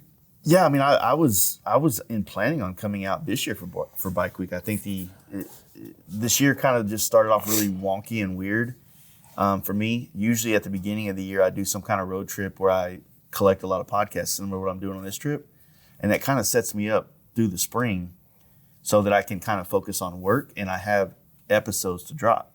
It would be hard to do that time because everybody is fucking. I don't do podcasts balls to the wall, right? And like for weeks before you're ready, it's hard. And then it takes time to jump off that train. Yeah, so I would usually do a trip like in January or February, and then February is even pushing it because you're pushing up to Daytona. But the thing is, a lot of the West Coast guys don't really go to Daytona. So like I would come out here around Daytona, and I wouldn't have a problem sitting down with a lot of brands because the bigger brands like Ness and whatnot, they'll send a couple guys out, but the company as a whole is still available for a podcast or something like that. And you know, like I said, it would kind of give me some content to be able to put out, but I can spend my days focusing on painting and getting work done. Yeah. But yeah, I wanted to come this year, man. I'm pretty good friends with Taylor from the Shifter crew, and they came out to, I think they were at Scottsdale. They were at Scottsdale. And they were doing their show and stuff like that. And I've been wanting to support all the stuff he's got going on. That dude's a rad, you know, I say kid, but he's fucking, you know, y'all's age, 30. Yeah, he's a good dude. Or something like that. He's a nice guy. I don't know if it was his show or not, but we had 3 bikes that we did. A Dyna, a Softail ST that Steve from Speaking did some stuff too, and then Andy Flying Iron painted it, and then that road glide over there, that red one that we just built, and they all showed up to Scottsdale Harley. Whose show was that? Was that Shifter or was that Is that Jeff's show? It might have been Jeff's show It too. might have been Jeff. But they ended up like they won all. They was rad. They won all Nice. 3. And it was just so they came to Cave Creek up after there, and they all came back and they had like these belts, and they just ironically like they all won it. Yeah. And they got all three of the awards. Yeah, those belts. I think that was Jeff's idea. because Yeah. Taylor does these like billet trophies that kind of like have like inserts and stuff in them. Oh, that's right. Yeah. Pretty. I mean, they're pretty cool. But yeah, just like I think it's cool that he's finding a way to kind of, instead of just hosting a whole event, he's finding a way to bring some kind of value to the things that already exist. You know, like they do a thing at the Thunderdome and Sturgis. Yeah, take an existing event and then just bring people there to it, which helps them and helps him. And helps the bigger thing. Yeah. It's like, you know, when you really think about it, if you think about every event that goes on and how hard it is to be a part of all the things that you want to support, it's like, it'd be nice if everybody can come together and kind of melt some of these together. Like, I couldn't agree more. Do we need 4 events in, you know, this same area? Like, could y'all not all work together and make one big one? Or, you know what I mean? Sometimes it's hard. It's like literal space and availability, right? Yeah, 100%, but I mean, there could be like days that, you know, people drive it to back and forth, business back and forth, or people back and forth or whatever. But, you know, I think Arizona's starting to get better at that for sure, because it was for a couple of years it was very divided, which sucked. It's lame, right? I mean, people are all here just because all the consumers, if you pull their heads out of their ass a little bit, the consumers just wanted to go to do cool shit and ride bikes and hang out together. Yeah. Right? So they got to focus on them and that, not just the wallet or their own stuff, and get the ego out of it, you know? Make sure everybody, all the customers that are riding by are fucking revving their bikes up right now because the lights are on. But yeah, hopefully you come out next year. It'll be good. Yeah, I think it should work out next year. I mean, hopefully my life will be in a better spot, so it won't be so. I just, like I was kind of getting at, is I've just been so like torn. Like, do I do this? Do I do that? Do I try to do this? Like, I had planned to do this El Diablo run, you know, last year, and so all year I was like, man, there's just no way I'm gonna be able to go. And then it got down to this last minute where I was like, you know, I think I might be able to pull this off. You know what I mean? And, you know, then turning it into a trip to do podcasts kind of opened the door so that I could justify being gone for 2 weeks. Mm-hmm. You know what I mean? Yeah, it's what, next weekend? Yeah, next weekend. Next weekend? I've never done that. I've always wanted to go. Me too, man. I've never, I got a passport for this shit. So like, I've never been out of the country. So it's kind of like, and you know, the Gold FXR that I'm on now, like that bike, doing it on that bike this is the first bike I'm never getting rid of. So being able to do all these kind of unique things I've never done before on that bike, and it's gonna always sit in my house, showroom, whatever the fuck I have. Create some memories and everything. That'd be good. And that's kind of the thing. It's like all the other bikes I've ever had, they're either non-existent anymore, or you know, they've disappeared into the life of somebody else. You know what I'm saying? Somewhere else in the country. So being able to have this and do more and more on it's like kind of interesting. You know, going up to Nessa's spot and seeing the museum with all the bikes they built over the years. That's so cool, dude. Going up top there and seeing all the history. I'm like, dude, like I want to do been there. Yeah, that's fucking awesome. Just going like obviously you can't keep every bike you ever build. You know what I mean? But that's what we'd all wish we could do. Yeah. Like, you know, and it's so fucking cool to go upstairs and just see all those bikes that were so iconic throughout the years. And just see all the things, like all the little, like the knick-knack things that are done on these bikes that you're like, oh shit. Like, I don't know why sometimes I think this might just be in my brain. I'm like, oh shit, they were doing that back then? Like as if they were dumber or something like that. You know what I mean? Like they didn't know how to do this or something? I mean, I couldn't even imagine the ingenuity doing dual blown iron head motors on a fucking 7/8 digger frame, and just, I mean, it's, I don't know. Yeah, I mean, but Arlenus, the king of customs, man, he was the best there was at it. You know what I mean? So he kind of, if it wasn't for him, none of us would be doing any of this at all. Yeah, period. For sure. 100%. It's an impressive place to go see. I love going up there, and that's just a great family and great business. I mean, they make good products. They help a lot of people. They help us all the time. You know, we have that Combat Hero bike that we gave away to that veteran, and like they donated a ton of shit for it. I mean, and just donated it all. Like they donated fork lowers, trees, foot controls. I mean, thousands of dollars worth of stuff, you know what I mean? And it went to a great cause. And actually, a lot of brands did that. You know, there's a lot of good people in this industry like that. Trask donated a full exhaust. Yaffe helped with all the body work on it. Nice. There was Thrashing donated some footboards. Rolling Art gave us like a smoking deal on the paint. Guys Upholstery here did a good deal on the seat. And I guess I should elaborate a little bit. That whole project, it was there's an organization called the Combat Hero Bike Build Organization. Mm-hmm. That's the third or the fourth one that we've done. Third bike that we've done. And basically they have like a lottery that goes in for veterans that sustained like really bad injuries, you know, on the field or when they're on duty or in duty, and they like that particular vet lost both his legs and a bunch of other injuries he had. So he goes into a lottery and he finds out that he's going to be getting a motorcycle, but it's a bike that either somebody donates to the organization or they purchase, and then they pick a shop like us to build the bike, and then we fully customize it and surprise the guy with it, which is a very awesome, rewarding experience. You know what I mean?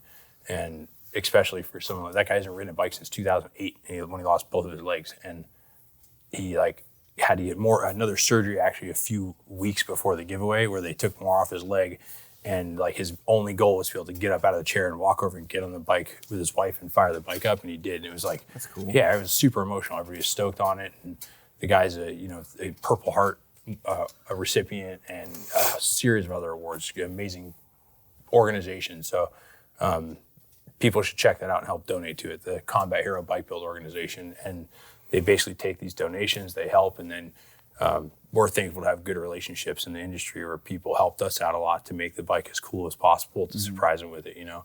And we did that at Bike Week this year too. Nice. So that was really cool. We gave it away to him, and then it's back here now. We're going to make some more adjustments to, you know, help him be able to operate it, because you have to, we have to surprise him with it. So we get ideas of bikes that he likes.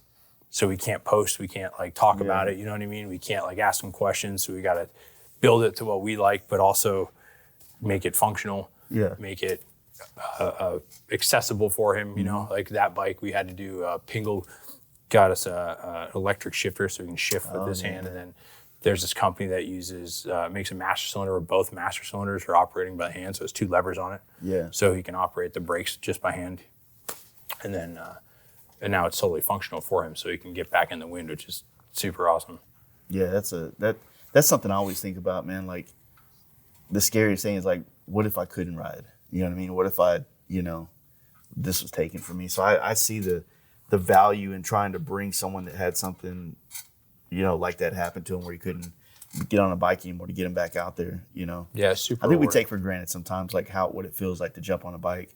You know? Fuck yeah, dude. It's like watching that guy, like, and man, whatever we complain about in a day, but that guy went through, right? And then like, his name is Jordan, and he like, dude, when he jumped on that bike and fired it up and revved it up, man, that was like, it's like you're like a kid doing it like on your dad's bike again for the first time, you know? It was super cool to see that. So, because like you said, we take it for granted, but in the end, like, how fucking cool is that gonna be on his first ride with his wife or whatever on the thing, to go just enjoy and have fun? We were in Boise, me and one of my buddies, and we were staying at a friend's house, and we were loading up our bikes in the morning, about to hit the road, head to Reno.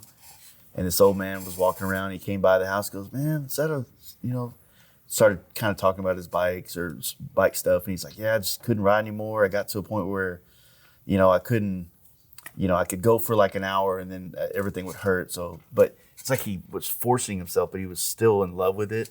And so when he saw the bikes out there, he just had to talk about it. And I was like, man, like, that was like a good perspective to have, like somebody, you know, because we're about to jump on the bike and it's the middle of summer. We're going to be bitching about the heat. Yeah, it's going to be too hot tomorrow. My ass hurts. Man, I'd love to just be at home right now. Or just like all these little, you know, quick fixes to like the problem right then. And this dude's just like wishing he could be out there, you know, and when he could do it a little bit, would put his body through so much pain just to be out there. And it's like, man, like you need a reminder every once in a while that being able to do this is a fucking luxury. You know what I mean?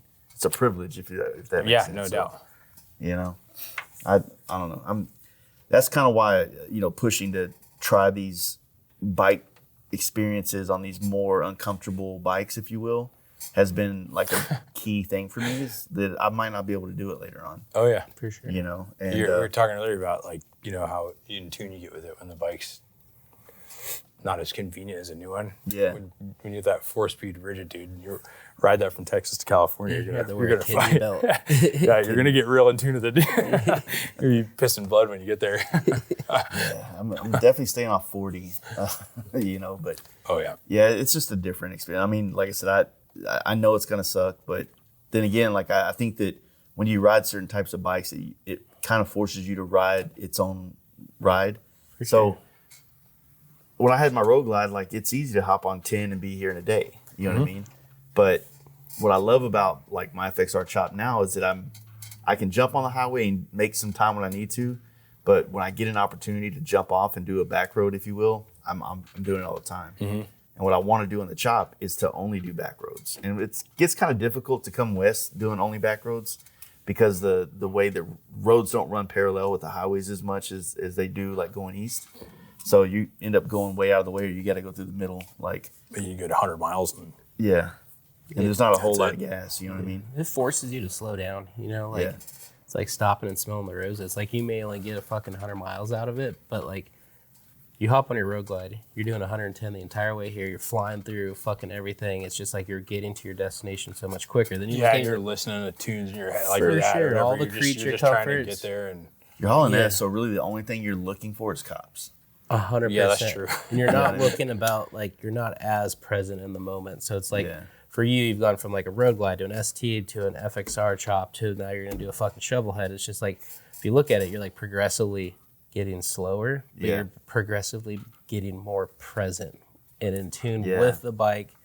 Not going as fast. You're changing your routes. Your gas stops are closer together, and it's like you take into account a lot more. Like For sure. Every more planning. few Everything. minutes, the weather can change drastically, and you're can't pack as feeling much it shit, more. too. Yeah, and then you're talking to, you're meeting people and talking to them because you're hitting every fucking gas gas station. stop, yeah. And then you go in, you talk to people from all different walks of life, and Yeah. then people come look at your bike and talk about it because it's not just the bagger passing through and doing the quick gas and take off, right? You know, you chill for a minute because your back hurts and you got to kickstart it again or whatever. So I think it'll be good, dude. Yeah, it just opens up, more pathways, and I think the best way to like go through this motorcycle thing is to try to experience it all. Like, I spent the first, 8 years of my motorcycle career riding sport bikes, doing wheelies and drag racing on the street and just being a degenerate, seeing how fast I can go around the whole city. You know what I'm saying? Like, and I'm glad I did it. I'm glad I survived. But like, I just want to experience as much as I can. Like have it all, be able to sit, in any circle and listen to someone talk about something and man, like I got to do that. Not be like, oh man, I wish I would have done that. Not really having any regrets or anything like that, but just doing it all. I remember the first time I was on a bike trip. I was on a bagger, big wheel, and we were going to San Francisco from Dallas. We were actually coming back to Arizona Bike Week on the back end. And I remember we were on I-10. We had just hit 10 off 20, and we stopped at this gas station. And dude, me and the boys, we were all like, "Fuck yeah, we're so badass. We're riding across country, And this little dude pulls up on like a Suzuki Bandit, and he's also going to Arizona, but he was coming from North Dakota and came all the way south to avoid storms. And just immediately felt like this dude's way cooler than all of that. Right. You know what I mean? Yeah. It's just like, God damn, dude. Like, You like, win. yeah. I'm like, Yeah. to me, like that's cool. It's like, why are you doing it? I don't know. I just want to. Like, why ride harder bikes? Why ride coast to coast? Why go to all these places? Like, man, I just want to fucking see it on It's a a motorcycle. challenging experience. It's Yeah. all worth it. And then, dude, there's nothing like you build a lot of relationships when you're doing stuff like that because you always need something. You can't just go grab it or order online. Yeah. So you got to call somebody, meet somebody, find somebody. You develop a friendship at a swap meet, and then like how many friends have you had now that are like now going to be lifelong friends because of motorcycles purely? Yeah. Yeah. Tons Purely. of them, dude. And it's all because you just like literally aligned at a bike show or in the parking lot, didn't even go into the place, or like at a swap meet, and the guy, you literally the first 10 minutes you knew him, you fucking argued with him over $5, about it, and like you go back and forth, but now you guys are friends, and like, you'll build a whole bike around that part you bought for $5, right? Yeah. And then it's important, the stories that come from it, and like you don't get that on newer stuff. It's important that's why custom motorcycles are great.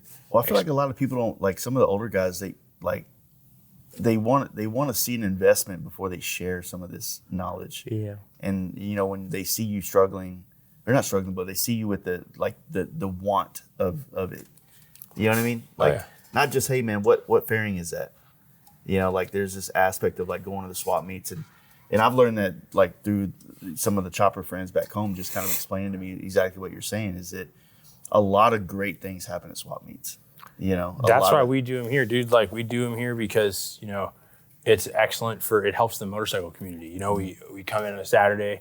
It's not good monetarily, really. Everybody's here overtime, but the guys come in at 6 a.m. on a Sunday. Yeah. Like you'd think that would suck, but everybody comes in and it's like they see all these people they only see once in a while, and everybody's like shooting shit and haggling. You know what I mean? And it's like guys that are 65 and a guy that's 20 years old are like best buddies talking about bike parts. So they would never ever align in another setting, right? And or if they did, that'd be awkward, right? So in this case, it's like they get along. All the people are set up.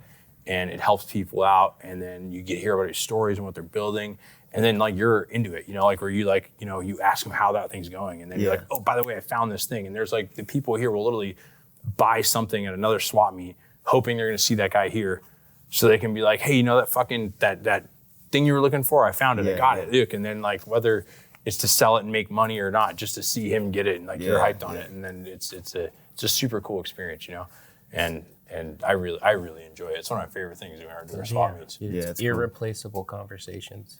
I don't think people really understand it unless you do it. Like like I don't know, like talking to like somebody outside of it, or like my wife gets it because she knows like that's what I'd like to do, right? But like talking to somebody else, they're like, wait, you're gonna get up at 6 and dig through a bunch of dirty parts and argue about selling them for $5, and you know what I mean? But it's an awesome experience. It's one of my favorite things to do. Yeah, and like I said, that's it. All my favorite builders. They all do it. So I'm like, okay, there must be something to this. So, like I said, it just opened up some doors, and I've been to a couple. We have a good swap meet scene in Texas between like San Antonio, Austin, Dallas, Houston. You guys do a big indoor one there too, right? Yeah, so that's our buddy Steve puts that on. He's reached out a few times. I just haven't made it because, man, for a swap meet, it's to take like used parts and all that kind of stuff. I wouldn't do that. It's a long trek, it's right? a long one. And plus, you guys do a swap meet here, so it makes sense to kind of keep some inventory for that. You know what I mean? I would like to go out and check it out though. Cool. I really like the Donnie Smith show swap meet. That was cool. They have a swap meet too? Yeah, that's a badass bike show, dude. I love that bike show. And they have a killer swap meet too. I found all kinds of cool shit when I was there, which is hard because then I had to like ship. I felt Jason Mook from Deadwood Custom Cycles had a booth there, and he had a big swap meet area.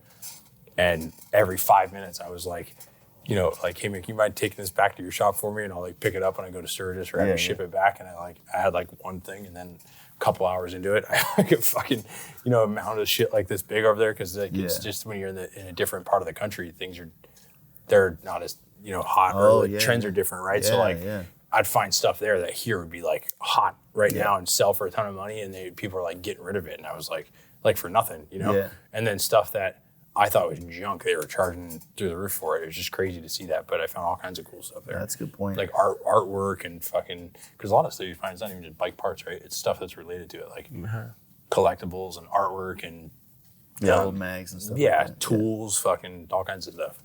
That was a really good one. Relics. I always fuck up, and I never plan ahead, and I'm always like kind of broke when the swap meet comes around. And I'm like, man, I only got $300 on me to spend the whole day.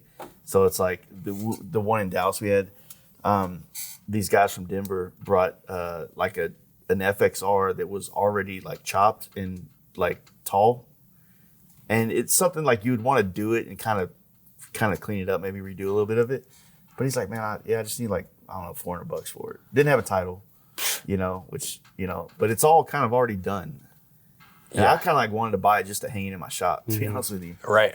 So I have tons of stuff I bought at Parsons Farm that are just like stuff to hang on the wall. Yeah.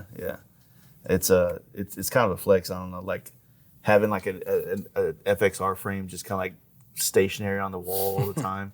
And then, maybe one day pull it down and build something with it or whatever. But, like, I don't know, those kind of things are starting to kind of really start to hit. And I'm starting to have more things I pick up here and there. that like I keep and I consider it something that I could see myself using.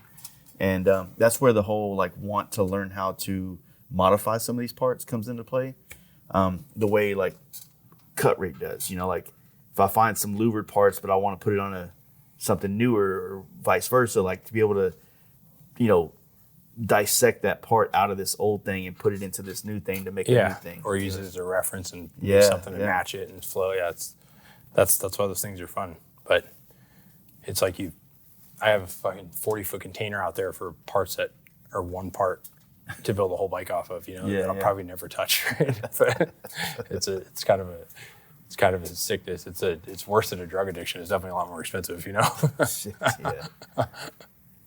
yeah, it's a mess, man. But all right, so between what we've got, I think we're gonna be able to put something together with this. Yeah, I mean, we got a good. What did we get in this last? So this one was an hour and 15. Oh, we doubled it up almost. We got an hour at 38 without the video. Yeah, dude, I don't know. Hopefully, if people are just listening to this, I'm sorry, I fucked up. But no, I'm really glad we got back together to do this. And Tyler, thank you for all the hospitality, you know, while I'm in town. It's been a great friend to meet, you know, you've been reaching out for about a year now? A little bit over, yeah. And I've been responding for about a year now, I guess. I'm glad you made us get together and drag this. I can't believe it was 6 years, dude. Yeah, dude. Every time it happens, we're both so busy. It's hard to fucking get together and do it. So yeah, I'm still mind blown. It's been 6 years. Yeah, it goes by, man. You know, I always try to, like, when I come through here, I always try to come by and say hi. You know, it's kind of like I think what you're doing here is really cool, and I think it's important, you know, to have a place like this for, you know, anybody into motorcycles from wherever they're from to come here and be inspired to like want to do something like this or support this, you know, buy something, you know.